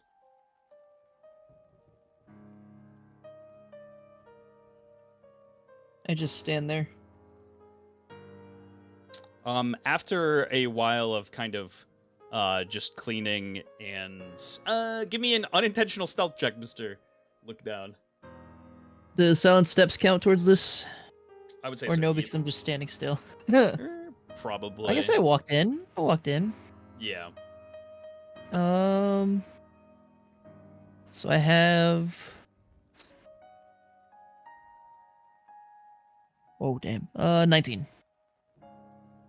It takes him a little while to notice you, but after a fair bit, he just has that feeling of like a presence somewhere in the room as it's blockading the door that's normally there. And he turns and sees you, getting a big smile on his face. He runs over to you, gives you a hug, and says, "Elduzi! Oh my God! Oh, what a blessed day this is! Belor, my goodness, it's I mean, not like I never look- would have thought I would see you again, but So look down, in spite of himself, hugs, Valrizzi back. Actually, you.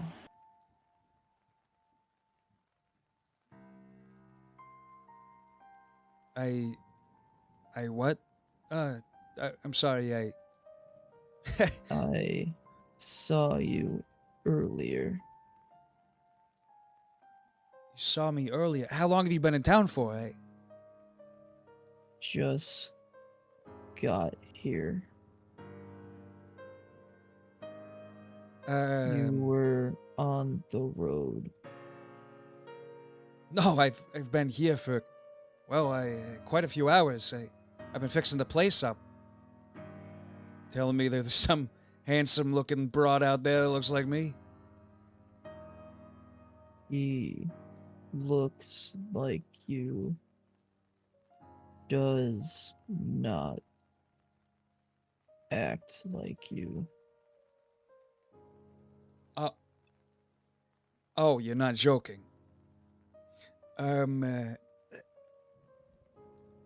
What do you mean? I listen, you're throwing me off here. You're giving me the quiet, long stare. Rizzy. Yeah, Elduzi, what's good? Nothing. I hate to say this twice.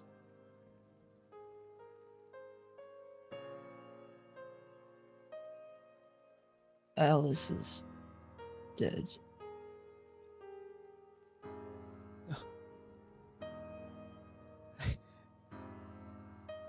Shut the fuck up. No. That's not okay. It's not fucking funny to joke about. It's,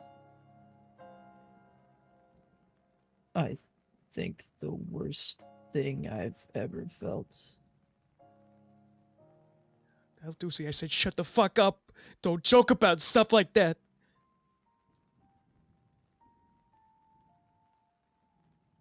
Damn it, I shouldn't have let her go out.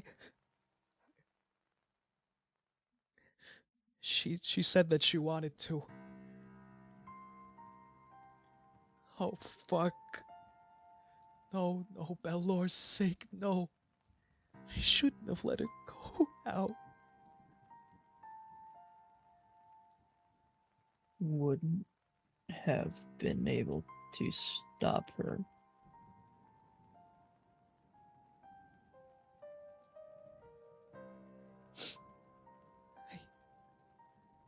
I know. But I should have tried. How did she go?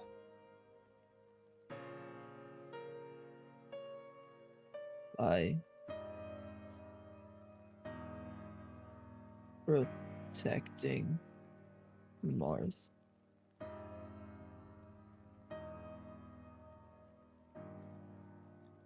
I put her there.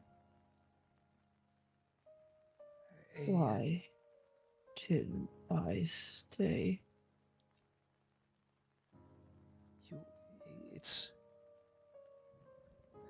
I know, I'm sorry, I shouldn't have, I thought she was going to be safe. I did too. She's never gone out alone and not come back. She's an expert. She's not careless.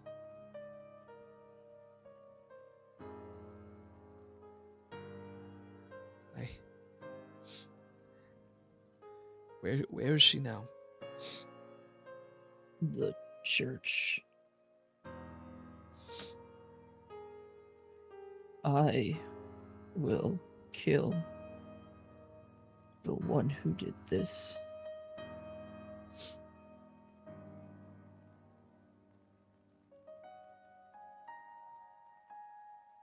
I want you to. I want you to look me in the eye right now. I look at him. Promise me you'll make him pay.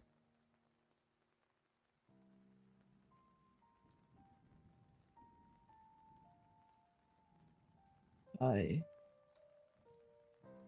will.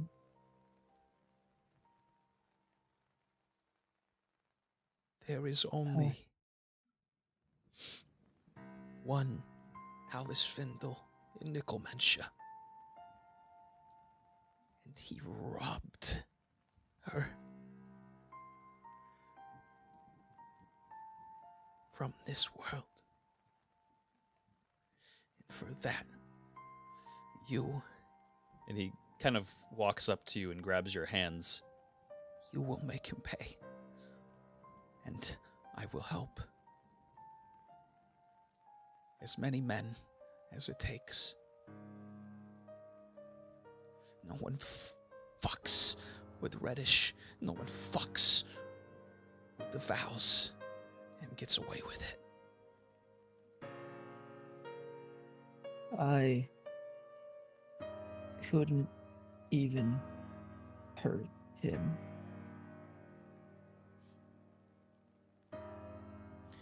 Well, starting today, I didn't think I could get hurt either. But he found a way, didn't he? Trust me, you'll think of something. Or Pivot will. Yeah. Yeah, or Pivot will. Or Thames. Yeah, maybe Thames.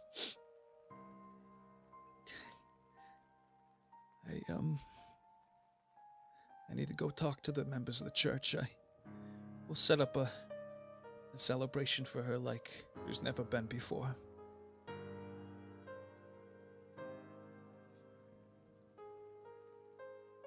Still doesn't explain why there were another of you.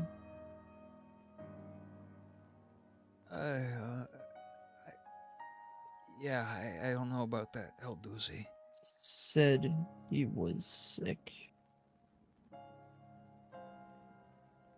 You kidding me? Anybody who wants to be me, they have to be sick in the mind to think that they could replicate this. That's how I knew something was wrong. All right, well, you let me get my men on that. I'll have them watch over things, make sure they're keeping an eye at the funeral. Don't you worry. If they see anybody like me, they'll let me know.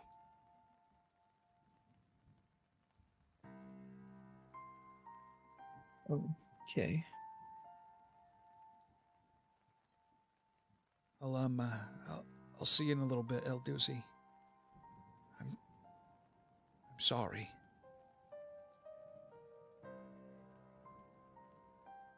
Me too. And he makes his way out and towards the church. I kind of silently walk with him and then break off at the No, I don't. I stay with him. Okay. Oh, fuck me. I want that long rest, but what happened last time I let somebody by themselves? Not wrong. Definitely not wrong. All right, let's see. Reddish. Save.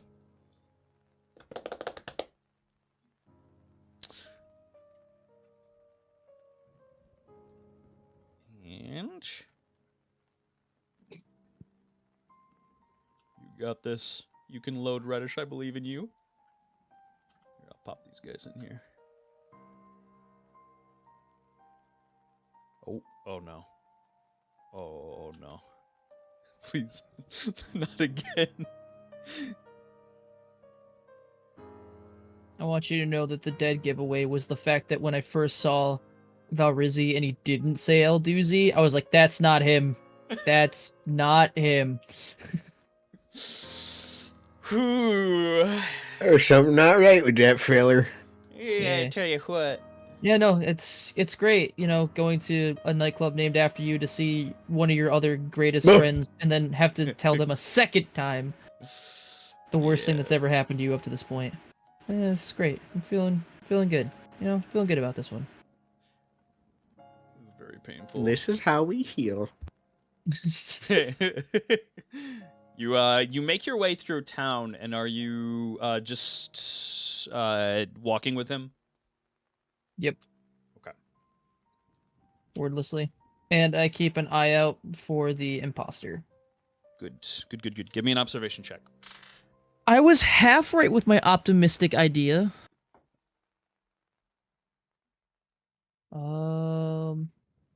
So, thank goodness my observation's high. That's a 9. Yeah, you kind of take a look. That's tragic. You take a look around the town. You don't innately kind of see anybody watching you as you're walking. As intently as you're staring, it seems that nobody is really, keeping an eye on you as you're headed towards the church. It's just, you know, it's hard to, you know, see with all this water in my eyes. Understandable. I don't know where the fuck it's coming from, but I wonder if I can make healing potions with it. No, just with the blood. Yeah. Hey, what, you mean to tell me that the special water doesn't count towards anything? Look down special water. I You make Do your I way cry to the church. Sorry, what's that? said, do I cry pearls? Yeah, you cry pearls like the one chick from Yu Yu Hakusho. Yep. You Good make old your one way chick. to the church here, and the service is actually just getting out. People are making their way back home as you kind of walk through. With your observation check of 9, you still kind of, I'm sure, are looking throughout the crowd and making sure that there's nobody who looks like Valrizzi, yes. Mm-hmm. Give me another observation check. You got it. Mother... 15? Yeah, you give a pretty good kind of just look over the crowd and a decent head count of everybody that's there. There's nobody that is that looks like Valrizzi in the participating audience. And you make your way to the... Oh, sorry, go ahead. No, I just basically play bodyguard. You make your way to the church with Valrizzi here. He steps inside and talks to the members of the clergy. And just you hear kind of from the door... What do you mean? No, I've been inside. So you did see somebody that looked like me? Talk like me?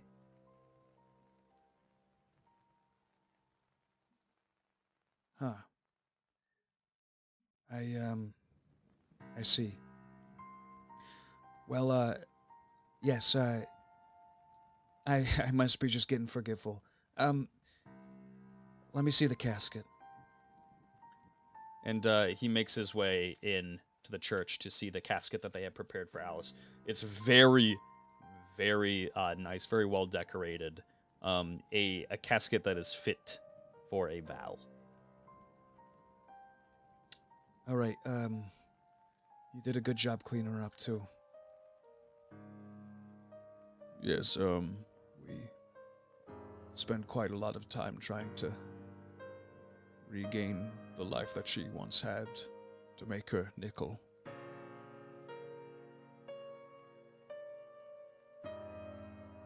And Val Rizzi just kind of nods to them and says, We'll have the service in, let's say maybe like 8 hours. It'll be perfect. I know it's unusual to have it towards the night, but Alice would like that.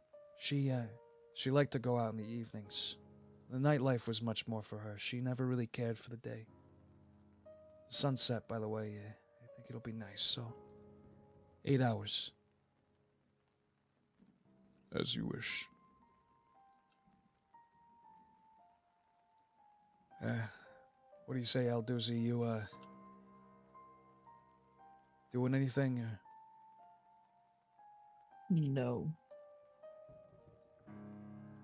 Do you want to get some food? Yes. All right, that's what I like to hear. Come on, let's go. I join him. and head over to the Risto. Whew, let's see. I would say that this is relaxing enough to the point where you are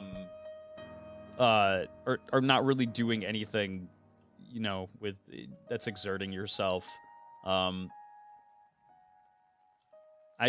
have you take a long rest. I told you that you had originally taken a short rest. Another short rest will do it for you.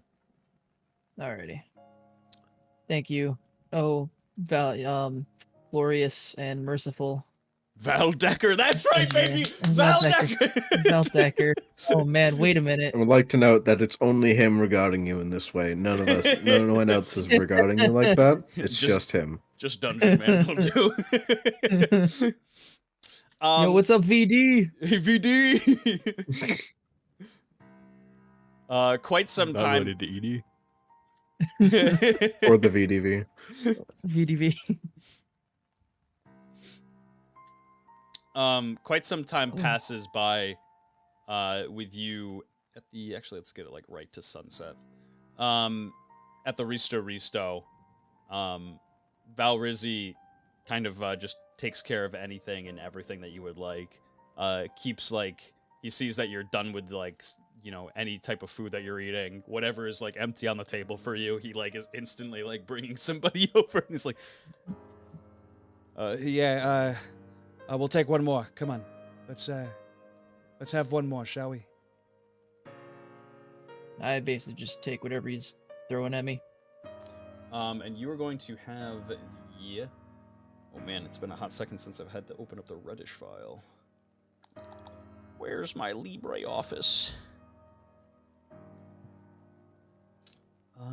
I don't remember specifically what the effects are for this. I think it increases Constitution. I do remember getting nice things from it. Oh no, I think it was experience. That's what I think it was. I think you get Was it additional really? experience during the day that you eat it. Oh, that's right. Yeah, and then I didn't fight anything, so I didn't even get to. Yeah, very, very tragic. That's right. Let's see, Reddish. Open to Unbelievable. By that I mean very believable. Terra. The world's finest pasta terra. Homemade pasta and tomato-based sauce, richly spiced with the terra seed that grows inside the nickel-mentioned soil. It doesn't grow into anything, yada, yada, yada. If unit consumes this dish, they will gain +1 experience every time they fell an enemy until they take a long rest, which will go into your next long rest. Gotcha. So I never sleep again. Got it. I'm never sleeping ever again. This pasta has invigorated me. You are filled with determination. Valrizzi kind of just leans forward and says, Elduzi, I think it's about time.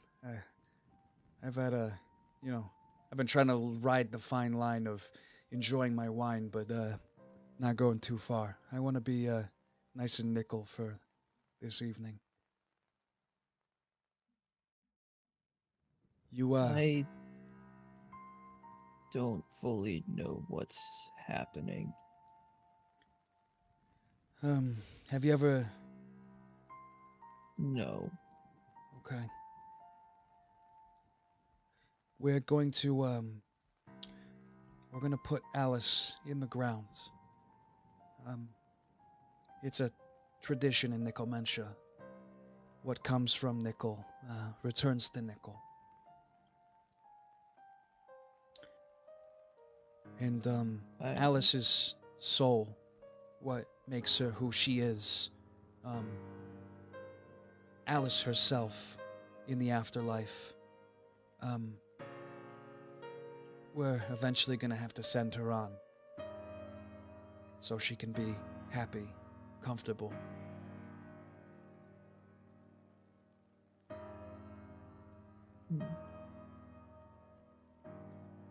Can't say I understand. Well, let me see. It's kind of like this. and he puts a lit candle on the table. So, this candle with its flame would represent Alice while she's still alive and here with us. And once she was gone, And he kind of poofs out the flame. her flame was extinguished. She isn't who she once was on Nickelmentia, and she never will be. However, And he points to the smoke. this right here, this is everything and anything that makes Alice who she is. Rising up into the heavens, into a happier place where she's well taken care of. Even though we can't see her anymore, we have to take happiness in the fact that wherever she is, she's in a better place.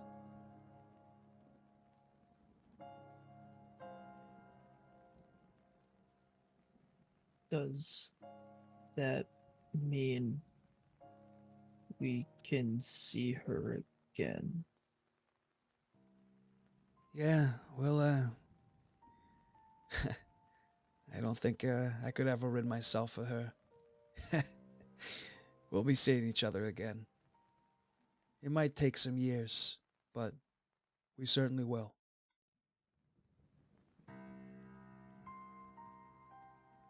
Look down, takes out his dagger. Well, her dagger. Mhm. Stares at it for a second. I've known one thing since I've met everyone since my freedom. And I look at Rizzy.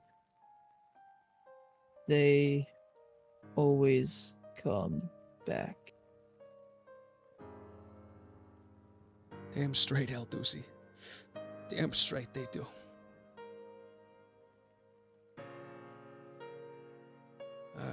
Look at me, I'm a fucking mess.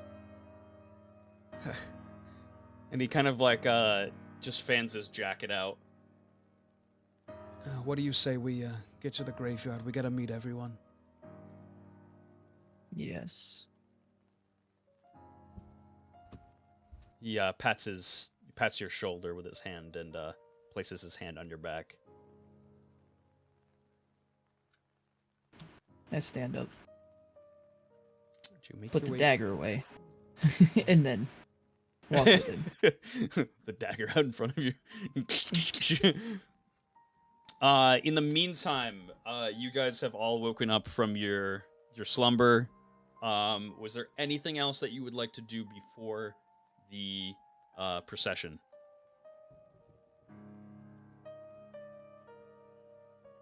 I'm good. Okay.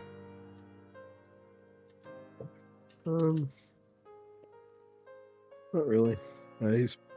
Pivott's going to show up with pretty much his normal gear, except he's going to swap the Willful Acceptance for simply the Staff of Solidarity. Okay. All right, perfect. Let me just do this really quickly. Mr. Thames, was there anything that you needed to do? Nope. I'm going to go there without armor, just in like my normal like clothes. Okay, perfect. I'll bring the cane with me. That's about it. In terms of weapon and armor, in terms of other gear, I'm gonna bring the bottle of champagne and unnamed very sharp sword and the bracer-mounted dagger, not the bracer-mounted crossbow as I said earlier. Okay. The Wrist-mounted crossbow is mine. He takes it from Piven's room. Yeah. Also, I will say, Look Down does not have the tact to know to take off the armor, so. Actually, you know what? I'll just say I left it at in the forge. In the forge. Yeah, I'll just say I haven't collected it yet. Because I doubt working in Thames would have been like, yeah, no, go ahead, Look Down, work in armor. You be in nothing but metal while you're You got this. forging. As you make your way into the graveyard at Reddish, you see that there is kind of uniformly quite a few headstones, all lined out in a pretty an organized manner to the western half of the graveyard. You do see at the center that there is a very well decorated Gortez Findle tomb here, and up and to the right there's a couple of unnamed tombstones that have been kind of broken, and a couple of flowers at them. Alice is placed towards the eastern side of the cemetery here, as everybody begins kind of congregating around.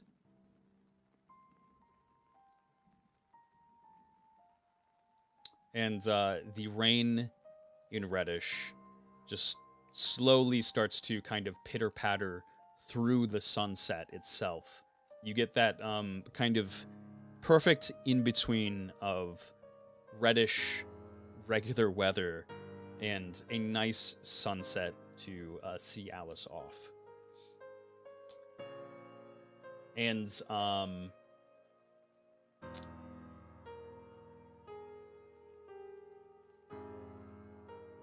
you see Mr. Abraham Drew. He steps forward and begins reading out of a book. And he states, The Scripture of Riches, Chapter 13, Partition of Silver 3. Color left the eyes of the wraths of all citizens, for their hero had petrified, and too with it did fade their hope. The citizens bowed before the grand Surtbalg, begging to not be consumed. However, between the screams and cries of the wraths of all citizens, a single coin could be heard from behind the congregation of nickel creatures. A young girl flipped a copper and prayed to Belor. The coin, with each flip, gained more and more volume until it became ear-shattering into a clang. The Roth Sabal, with a newfound clarity, began praying alongside the girl. Deliver us, they cried. The stone hero, in miraculous fashion, began changing, transmuting into gold. The golden idol felt a breath of rich air fill its lungs. It lunged at the serpent Grand Surtbalg and decapitated it with one swing of its divine sword. However, soon after its victory, the hero once more began to fade. a bittersweet point. That victory often proves costly. A pale rainfall of gold fell from the sky for the next few days. Belor spoke through this rain to the good people of the city and restored their faith in God. Restored their faith in Nickel. Good people of Reddish, today you have lost a hero and a friend. Weep not for her absence, but bask in the bounty of life she granted all of you. As her body is lowered into this soil, I shall guide her soul to... And he pauses, and it seems that he kind of stares forward and gets lost for a second. I look where he's looking. He is looking kind of just right here. Look down towards the ground. He seems to have a bewildered expression on his face.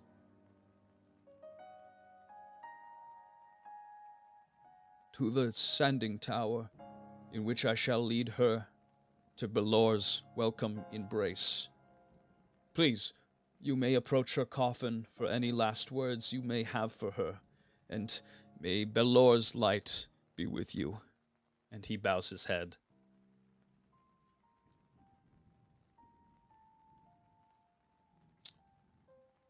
I'll approach. I'll place the bracer-mounted dagger kind of on the side. I assume like the casket probably has like a area for things to be buried with. Yes. If not, then free space. Gotcha. I'll put the sword kind of with both hands, respectfully. I'll put the bracer, and then I will say, "I'm not certain what kind of alcohol you drank or liked, but I heard that you got pissed drunk at Bilms of this, so enjoy, I suppose." And I'll put the bottle of champagne in.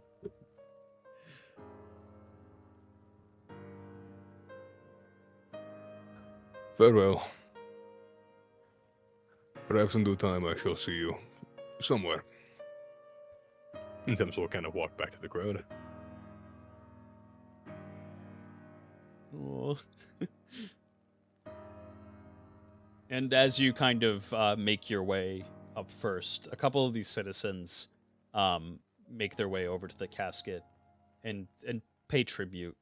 Some of them bringing flowers, some of them bringing various kind of treats that Alice used to come to there, whether it was their restaurant, their inn, their bakery, just little trinkets that they know that Val Findle enjoyed dearly in life, and place them on her coffin.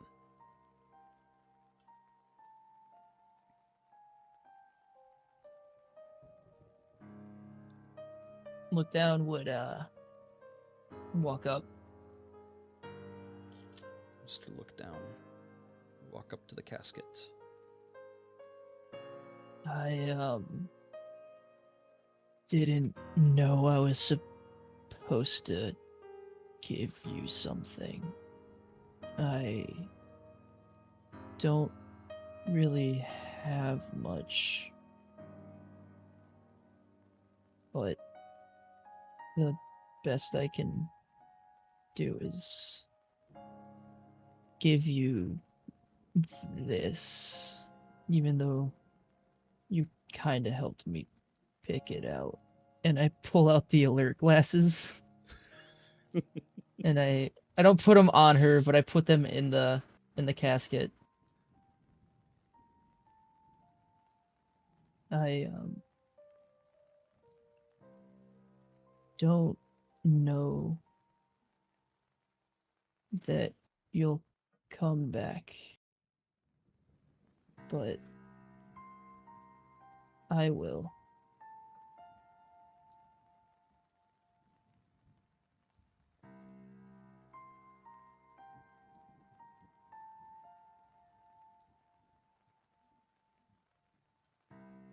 Thank you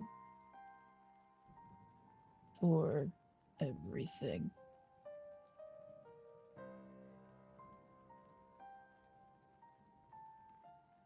There's a lot of things Pivot teaches me, and it's all from books. I haven't really read about the things you've taught me.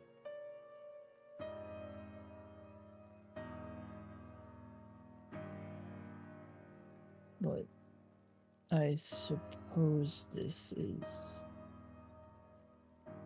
goodbye. But I'm not gonna say that.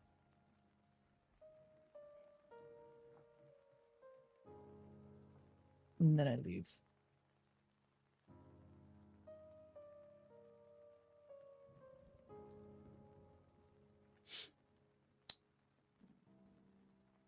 And Valrizzi will make his way over to the casket and just take a knee. You know, Fendel, I didn't wake up today and think it was gonna be like this. But, well, I suppose it always rains in Reddish, huh? Listen, I know, you and I never really saw eye to eye a lot, but you were always there at the end of the day to help me out of tight situations, to be there for me when I got outside of the Val meetings. You know, God, they were relentless. They never listened to a single goddamn thing I said. But you, you always listened. I mean, it might be met with a couple of eye rolls, but, you know, that's okay. I made sure to, bury you away from your pops, closer to my parents. Don't worry, I'll visit every day. You thought you, saw enough of me in life. Well, I'll be here every day. Drop off, flowers just like my parents. Left a pretty heavy load in your absence. I would say that I don't know if I could take care of it, but... well... And he looks over to the party, just very briefly. I think if they can manage, so could I. Thank you. And he stands up and makes his way back into the crowd.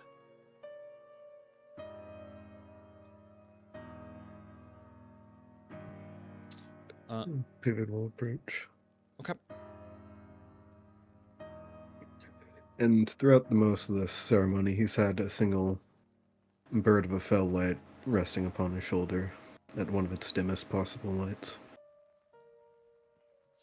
And he comes to stand at the end of the coffin, and he says, I'm afraid I didn't get to know you much. A shame. Perhaps... might have known to live a little more. He draws the card, the Joker card, from his coat. Something Maxwell wanted to leave with you. I'll put it by your feet so you can step on it when the thoughts of him annoy you.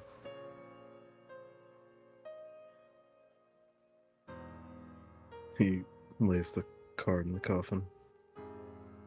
And as he raises his hand back up, he draws the bird off his shoulder. And from me,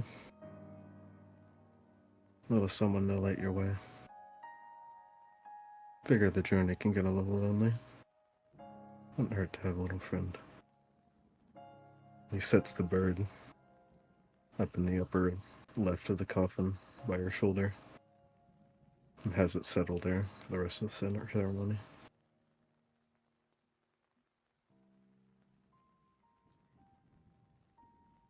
Safe travels, Alice. He steps away. And more people kind of fill in, and it seems that you really do know that she did a lot for this city, but it is really just mind-blowing how many people showed up for this funeral to just deliver things, to have just little last moments and words, and share just their favorite memories of her and what she's done for them, and how just she's bettered their lives overall. Marth kind of makes his way over to the casket and nods to Abraham Drew and says, You did a fantastic job. Thank you for everything that you've done here. and he kneels. I know that I'm probably the last person that you wanted to see before you died. And I apologize for that. I do feel like sometimes these things, albeit for terrible reasons, they do happen for some reason. And despite the small iterations of fate that we see, sometimes they can't be helped. In the same way Aloretta was, though. You didn't deserve that, Alice. You really didn't. You know, we had a saying before we'd set out for a fight in the Patovian military. Should we fall today on this ground we stand, then it'll be as good a day as any to die. Liberty be my guide, and faith be my sword. You know, Alice, you had no reason to help us. You arguably would have gained more if you just ignored our efforts and cooperated with Mechalite, but you stayed. And you fought. And damn it, Alice, that makes you a hero in my heart. Every bit as much as those guys. I hadn't realized it until you gone now, but smashing that window, despite it making me want to tear you limb from limb at the time, it helped me turn the page forward instead of constantly looking back. You know, my family will always be my flesh and blood. But all of you. And he kind of looks to Alice and then gives a quick look to the rest of the party. Well, you'll always be the guide. And you will always be my sword. We're on a very frightening mission. And some of us might not make it out alive. But I know you'll be watching over us. And I know you'll be guiding us along, making sarcastic remarks. Thank you. And he walks away.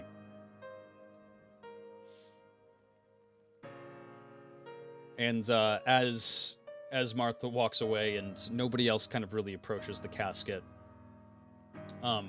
he motions to a couple of members of the church who help grab the coffin and lower her down.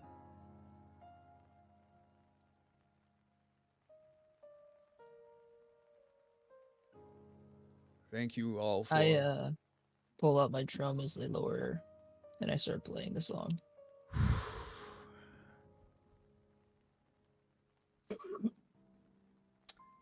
And you, just as you had practiced in your room for hours and hours and hours, you begin playing the song as she begins getting lowered into the coffin and dirt gets placed over.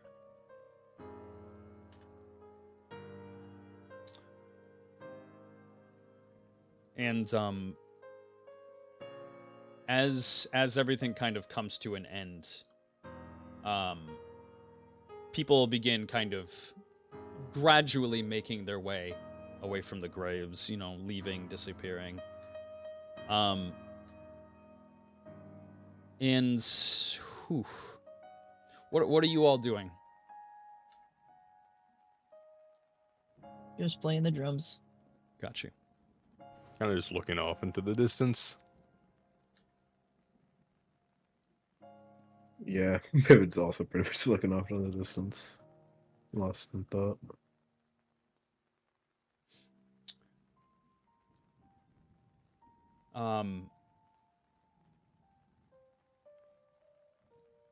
A figure in the crowd, albeit not seen, wearing a cloak, begins walking off and notices that nobody else is kind of watching him and disappears in a poof of smoke. And from his absence, out of the ground, crawl 4 gigantic monoliths. They seem to be all... it makes a very large kind of crash as they come through the ground here. Most of these people have already kind of left. There's probably only a couple people here at this point. And they make a large crash as they come out through the ground here. They're giant kind of golems that are kind of crimson gem-like. And inside of it, as you kind of turn around to see it, you see that there is indeed what looks to be people inside of it. And that is where we're going to end tonight's episode. Thank you so much, ladies and gentlemen, for joining. I hope you all have a lovely, lovely rest of your evening. Definitely a very heartfelt and hard episode to get through. Oh, my dear Lord, was it hard to get through? But I hope you enjoyed it for what it's worth. Thank you so much for watching. We are going to... I was originally going to have a game show episode next week, but I think we're still going to have a campaign episode this following week. And then after that, I do unfortunately have to go on a small little vacation for myself. So the following Friday after next Friday, we will not be having an episode, which I do apologize for. But trust me, when we get back, we are going to have some fantastic content. I will definitely be seeing you guys next Friday. Make sure to check out Starforge System in the chat there. They pop in the link. And if you are enjoying the content itself and want to support us, you can do so. Actually, we have new emotes even today for YouTube. You can become a member on the YouTube, and we have like watch parties for all the Patreon, the Patreon and the YouTube members for these episodes before they kind of go out on YouTube and are put into the playlist. We all watch them together the following couple of days. So if you wish to support me, my artist Tori, very much so appreciate it for all the consideration. Otherwise, I just want to thank you guys so much for coming in, day out, supporting this TTRPG, and just enjoying the content. That is all I can ask. I really do love this tabletop RPG more than anything else, really. Put as much love and care into it as humanly possible, and I know the players, like, they really, really go all out and just to make some fantastic roleplay. So thank you for enjoying it. I hope you all have a lovely rest of your evening, my Dungeoneers, and as always, stay beautiful.